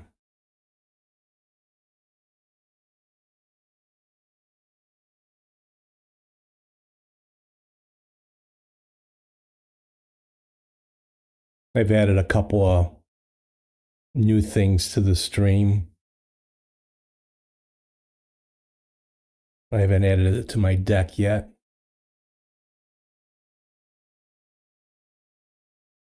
Been doing searches for some old commercials.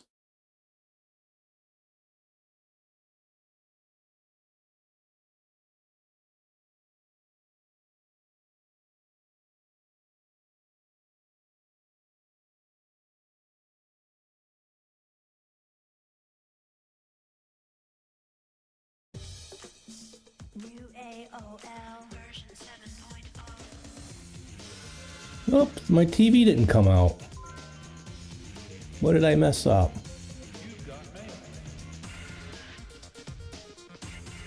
radio at AOL 7.0.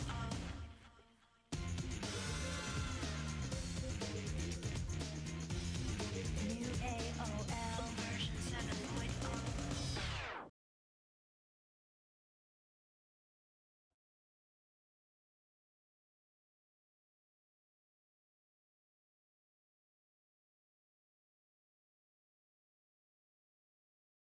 Oh, I added some stuff and I didn't work.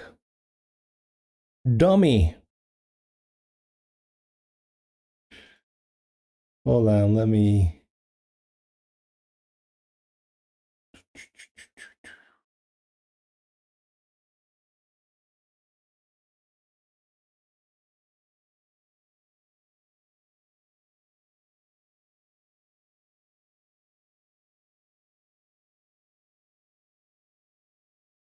Okay, let me fix this.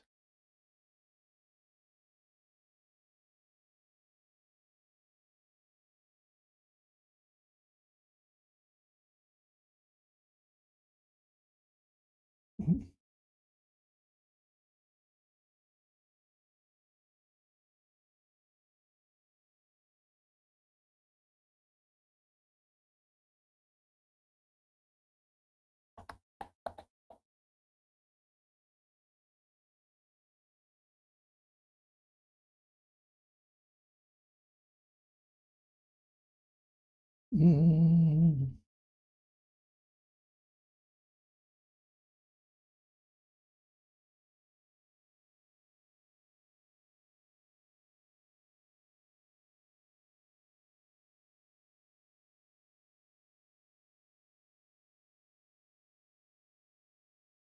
Do, do, do, do, do.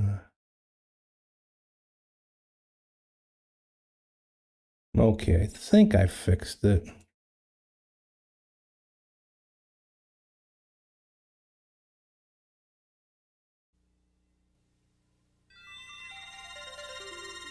There we go. If you own a computer, here's how to get the most out of it without buying lots of expensive software.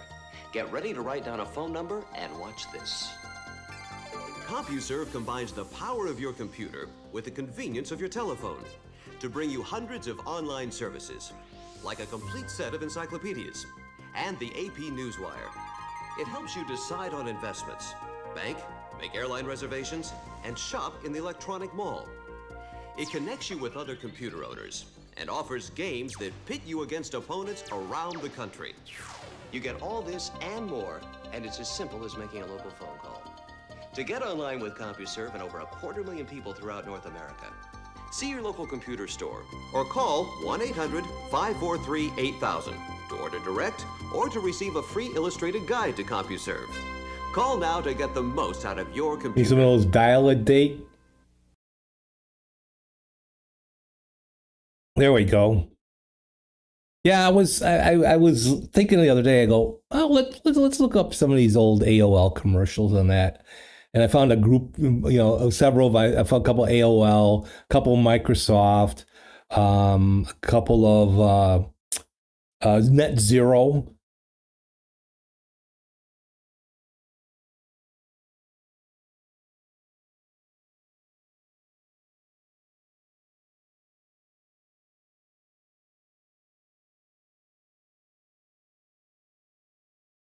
Hey, Bit Shady over on Discord.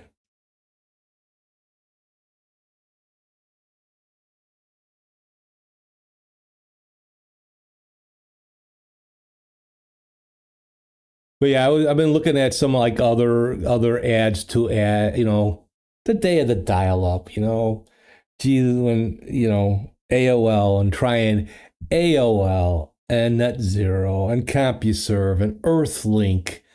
What else did I try? I really liked Earthlink.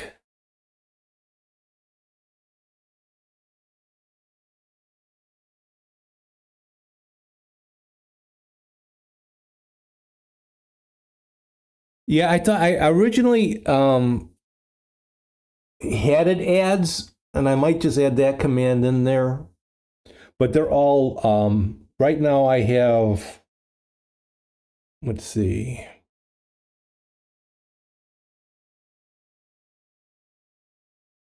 Sorry. Speaking of ads. Oh, it's up here. It's called commercials. 1, 2, 3, 4, 5, 6, 7, 8, 9. Right now I only have nine commercials. But they're all random. Welcome, Antique Mold, to the stream. Hello, Antique Mold. We had Mayberry America DSL Internet. Eventually got Cox's take on DSL with their high-speed internet slogan launch. Yes. Yes, a high-speed modem. You can now surf the web at 56K.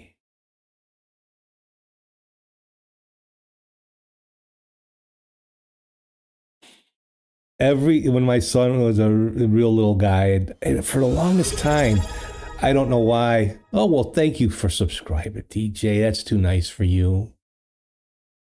That's too nice. Thank you. I'm hoping to build up because I want to use what I earn to start subscribing, to subscribe to other channels and that. You're up to 8 gig internet now in our area. We're supposed to have fiber.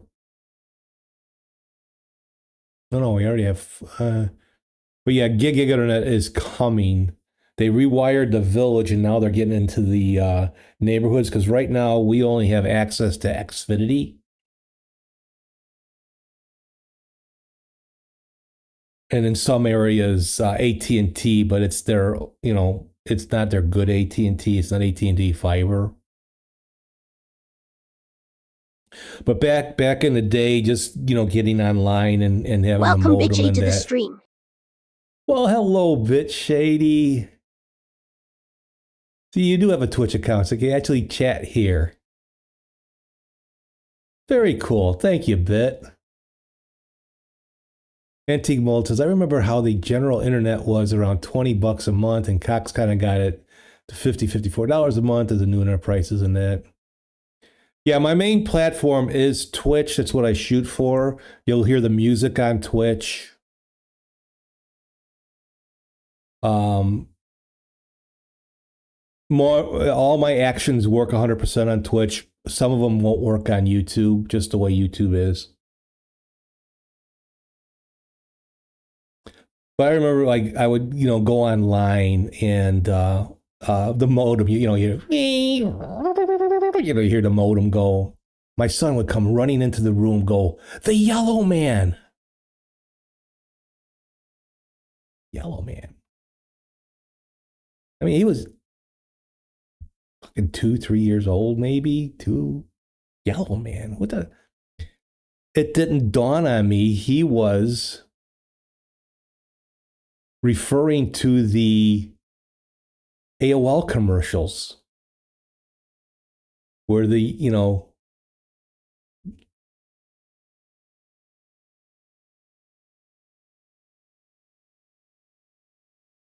Love the modems. Yeah, I keep on. Okay, well, I need another. I need another sound bite. Oh, I got to get that.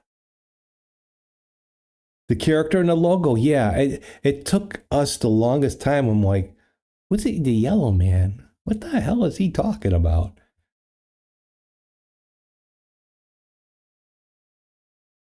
But it was like, okay.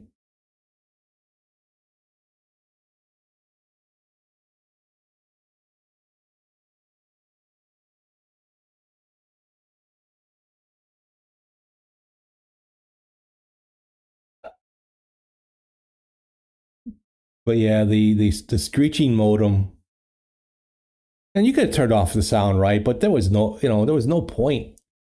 There was no point in not having the sound. You were going online. And then back in the day of the original Napster, and holy cow. It's probably in the 8th grade when AOL Instant Messenger launched. I remember all the sound effects, like the squeaky door opening and closing when people would log in and log out. Yeah. Or Yahoo, if you had Yahoo and you were doing Yahoo Messenger and people are Yahoo.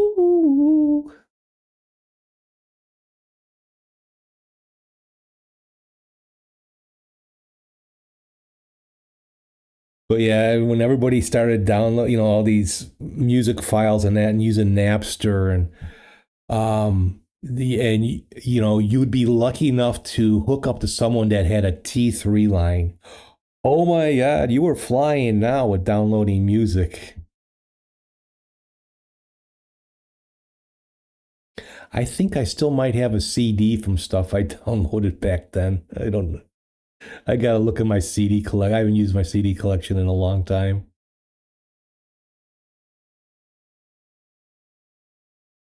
It was so cool to be connected to your friends in the chat room. Twitch is kind of like that in a way too. Yeah.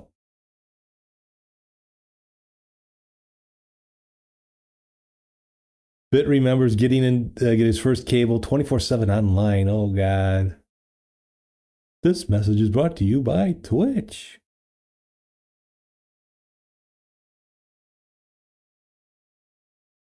But then being in either Yahoo or Yahoo with their certain chats.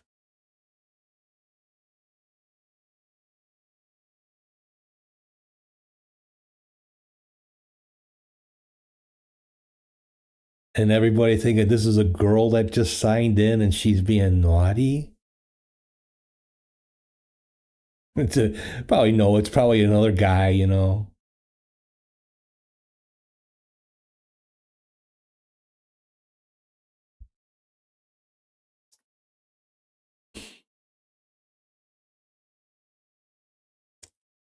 There is a girl on YouTube called Veronica Explains.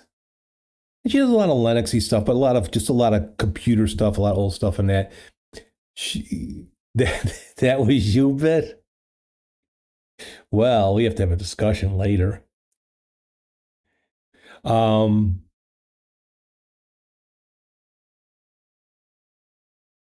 That AOL and all that, I think they're finally ending the last remnants of AOL that were still online. Oh, the peer-to-peer programs and the chat rooms and LimeWire and Kazaa. Oh God. I'm sure a lot of them are still, people going back. I have a torrent. I just use it mostly, if anything, for downloading ISOs. But in the age of digital music or having something like YouTube, who needs all that other stuff?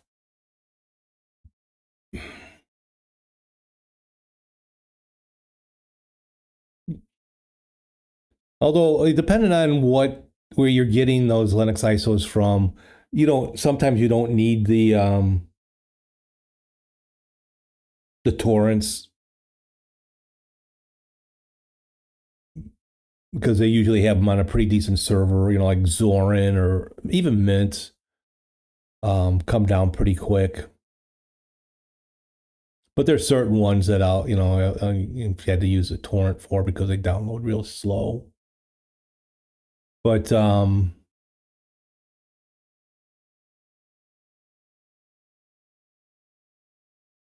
yeah, back in the day, just when the internet was new and raw, and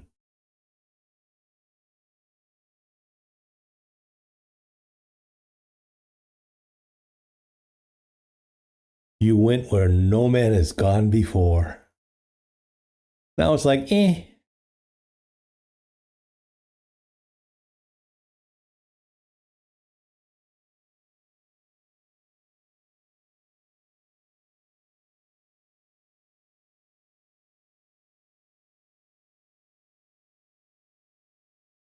But yeah. So I started downloading those ads. I got to find me the soundbite for the modem, because that would be a great, like, trying to think of something and hitting the modem sound, like, okay. But AOL was pretty. Even you look back at it now, it was like, but it was pretty unique. I mean, who didn't like You Got Mail?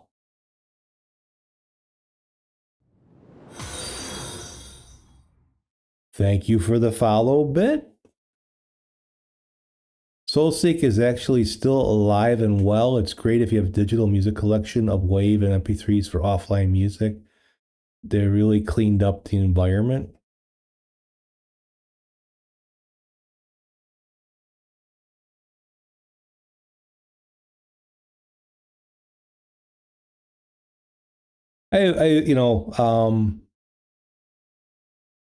Gotta be careful how I say this. No, I don't use torrents or do music sites or that. I do have a version of a music player that has plugins put into it. Now they call it the Pair music player. And I use it on Windows and Linux and all that. You're able to download. It's kind of like Parabolic.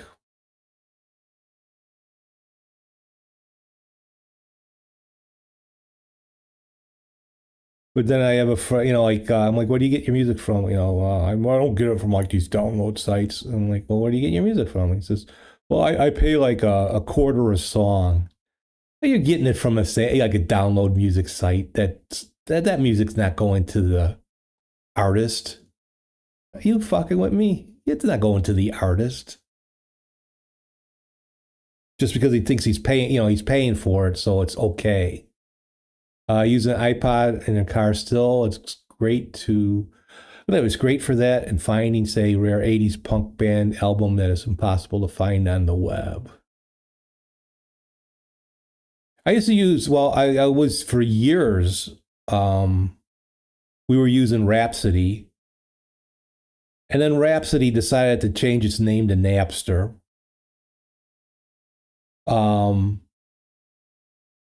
And I had been using it for years for $15 a month, multiple users, but actually stopped. I finally, after like 10 years, I think we were on it for more than 10 years, I just finally ended our subscription. Remember the publicity? Yeah, it was because it was actually, I guess, still Rhapsody here in the States, and they had renamed it Napster in the rest of the world, if I remember right, or vice versa. I don't know.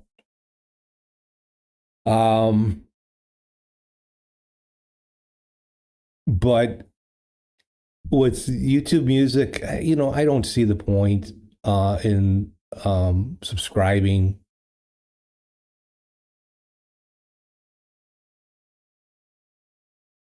DJ uses Apple Music, really impressed with the lossless sound quality. I'm not an audiophile. I mean, I know there is a difference, but I don't hear a difference.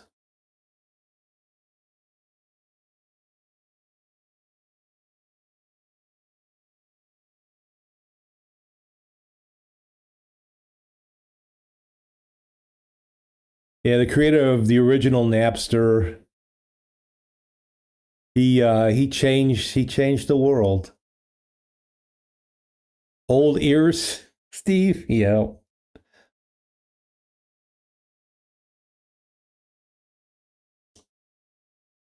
I mean, majority of the time, if I'm listening to music, it's in the car or I got my headset on.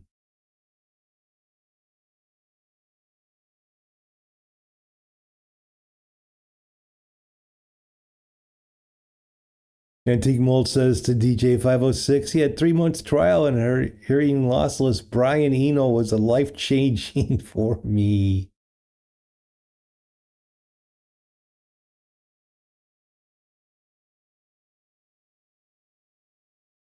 Yeah, I just like listening to the music.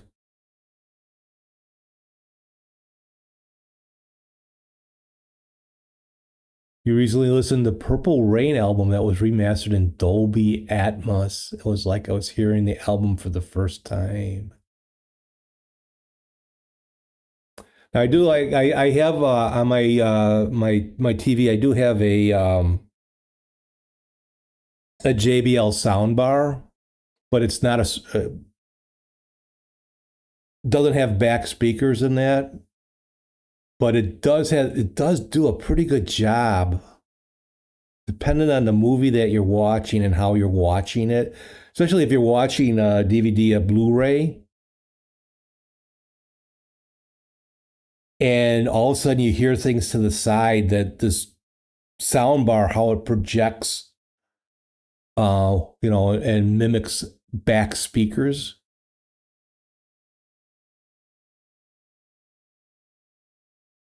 But I always hate in the movies, like the dialogue's really quiet, but then the music and the sound effects are extremely loud. And you're constantly playing with the volume control.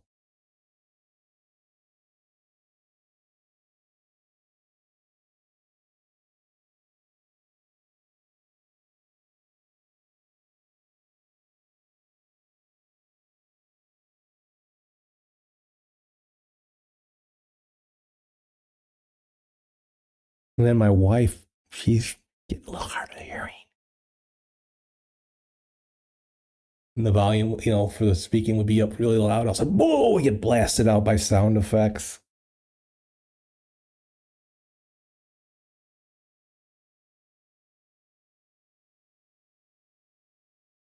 Back in the 90s, I had a couple of CDs that were encoded in something called Q Sound. It was a Paula Abdul album and a Madonna Greatest Hits. The left and right sounds would literally jump out at you. You'd think they were behind you in a room. Yeah. Yeah, it's amazing. Like good, and I have Soundcore buds. These are Soundcore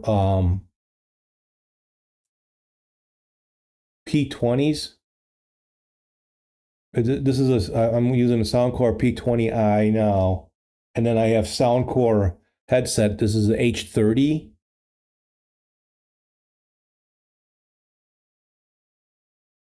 And listening to, when you hearing something really good, boy, it's like, wow. You're always tempted to run movie audio through a compressor and just squeeze the dynamics way, way down. I'm not going to get that wild in that. Now, and it also seems too like at night, probably because the world gets a little bit quieter, the volume is just really loud. But the soundbar does really good, and I have my wife. She can hook up her laptop, and she'll listen to her podcast and that. But lately, she's been listening to music. She's been on a real big Bruce Springsteen kick. She's been re-listening to all Bruce Springsteen stuff.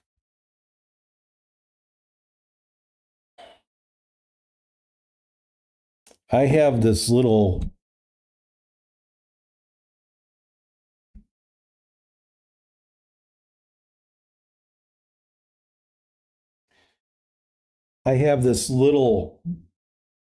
Bluetooth. This is a DOS. I've bought 3 of these so far. Not that they don't they've been dropped. And they're Bluetooth, or you can, like this one, you can still do a line in, and you can also do a mini SD card to it. This little fucker has some good sound to it. It turns any laptop or any, you know. But now that I have this, my tablet here, I have a Lenovo Vantage Tab. It has, look at those are speakers on both sides. Look at it's not a small tablet. Look at the back. So it's got not Dolby. Oh, what's the one sound system? This thing does not need this Bluetooth. Now, my old S2 here, shitty speakers, needed this soundbar. This thing is gorgeous. I don't need to use it.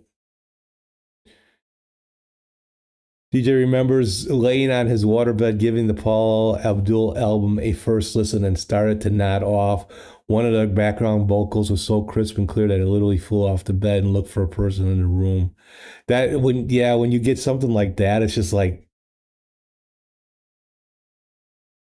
And Antigone says, there's always a quiet scene where they're speaking softly, and then there's this big explosion, and the whole house wakes up.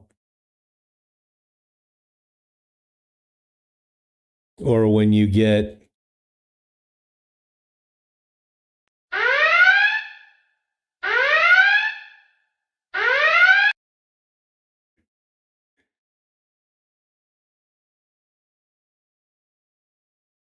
That's a tablet.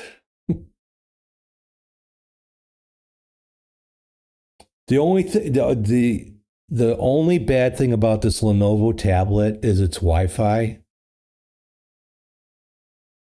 I can be 10 feet. I'm like when I'm downstairs, I'm literally 10 to 15 feet away from the modem. And now I don't know, maybe it's a DJ 506 stream or whatever. But as I'm listening to it, it's constantly reloading. It does have the worst Wi-Fi. My phone will get about like a 135 megabit download. This thing will get like 45, which should be good enough, but it's not.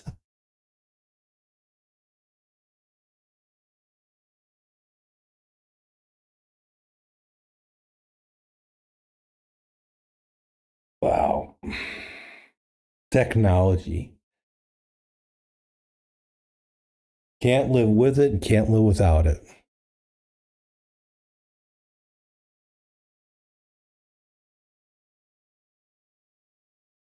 You recently added the DVD command to your stream, which triggers the 90s bouncing DVD screen. Oh, yeah, I've seen that. Yeah, you guys want to see, I mean, DJ 506 does quite a bit. You're going to hear some pretty decent music. And you will see a lot of cool effects. He's got a lot of cool effects. And I try to steal some of his stuff and that.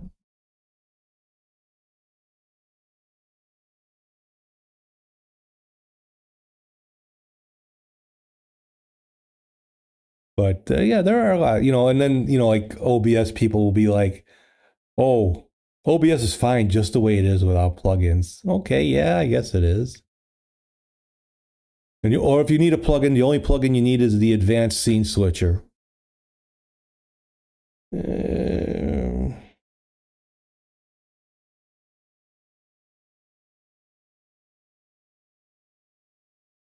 that's use stock OBS. Yeah, I mean, there's nothing wrong with it. I mean, guys like me and DJ don't tell you that's how you should stream. Makes it interesting.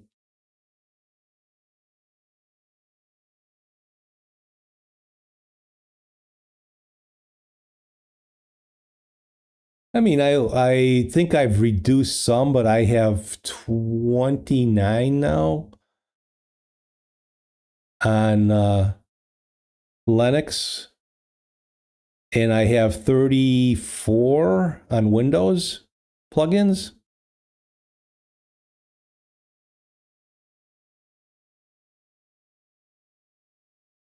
You're surprised your OBS hasn't gotten up a go and left you. Yeah, well, that's what they don't like to take care of people that have a lot of plugins. They try to push it off on that. But in all actual, I mean, everything runs fine except this setup, and it's got to do with and I think Finite's going to work on it. There you go.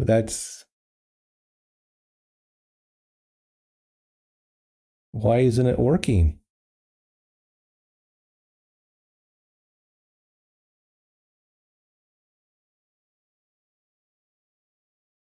I was just going to press my button. There we go. And my frames drop down a bit to 49 and go up to 50, but it comes right back up. If I was on Mint doing this, it would drop down to 35 frames per second, if not lower.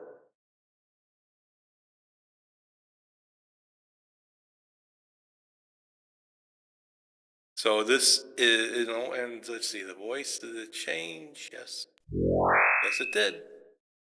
I have to do my voices differently on Linux.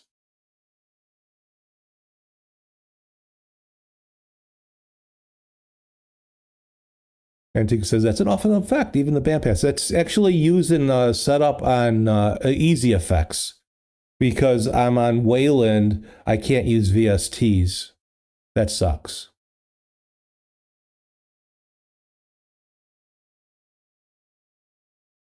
But that's why I'm staying, the other day, one of the big, so Exeldro is probably the biggest creator of plugins for OBS and most used. And then there's Finite Singularity, who actually only has 5, but in those 5, you can do like 100 different things. He's got a bunch of different setups, especially the retro plugin and all that. So he's going to work on rebuilding them a little bit. He's going to get ready for OBS 33.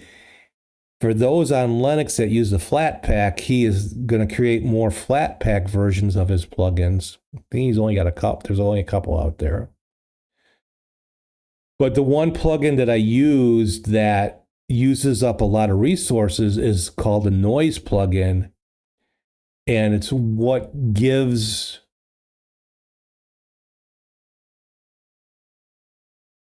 Where is it? It's what gives the effect when it goes up and down. And then the other one that takes up a lot is this Waterman.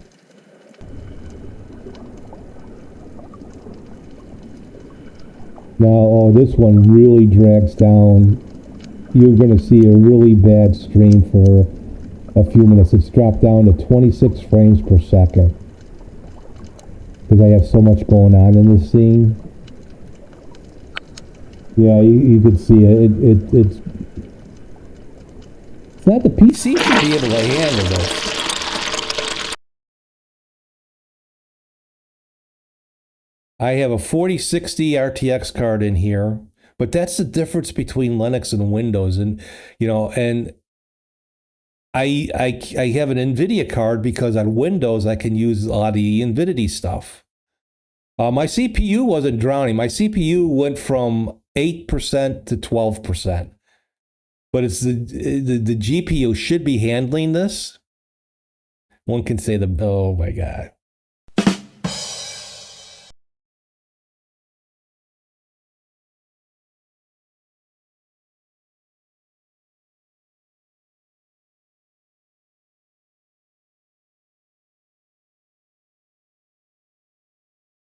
I don't have probably the best system in the world, but I have a pretty decent system. I have 30 gigs of memory.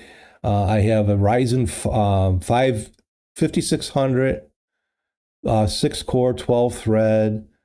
The CPU handles it all. The GPU, I went up to a 4060. And it should be handling this more, but that's Linux. If I run this on Windows, I don't have this drop frame issue. I don't have this freezing issue. But that's also the way that finite singularity has to use the noise. So the noise gives me like in the water, gives me the wavy, wobbly lines. Without it, it's just me turning blue and sounding like I'm underwater.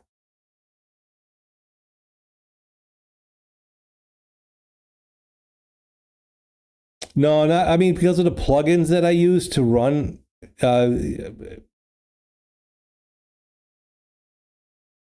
One, I'm using the NVIDIA encoder. There's no. I'm not going to use the CPU encoder for something like that because that's what I got the GPU for. But I don't really think. I mean, that's really getting into an OBS that I don't want to deal with. And I don't think you can change the encoders on the fly.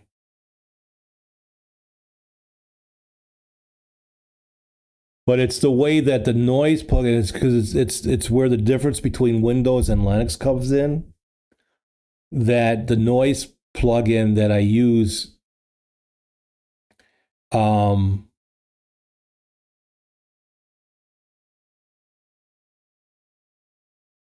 uses more resources on Linux than it does on Windows.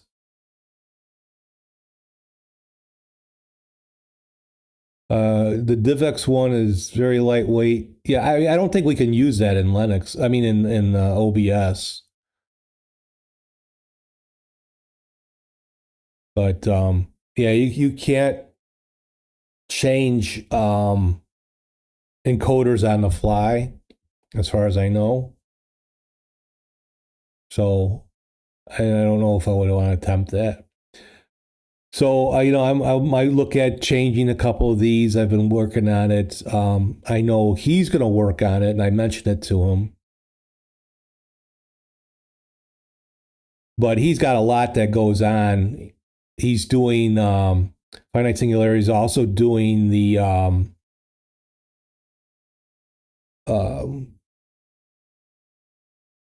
he's working on the plugin manager. Right now it just shows the plugins. So here's all my plugins. I haven't been using teleport. These two have to be removed, but in this list there's nowhere to remove them. So these are all my current plugins.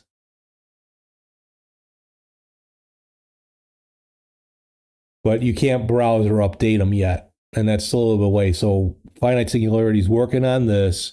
And then he put a list together the other day of all the plugins that he wanted, all his plugins that he wants to modernize a bit and work on. Because a couple of them are now a couple of years old, and he's now learned a lot more on that. Well, my friends, my wife is going to be getting ready to go to work, and I want to say goodbye to her before she heads off to work. It's been great, you guys showing up and chatting about this and all the stuff that we chat about. Please go check out DJ 506 on. He won't be streaming for the next week. He's going on vacation. And unfortunately, he can't watch any of his VODs because he's a DJ and you can't watch his stuff in a VOD.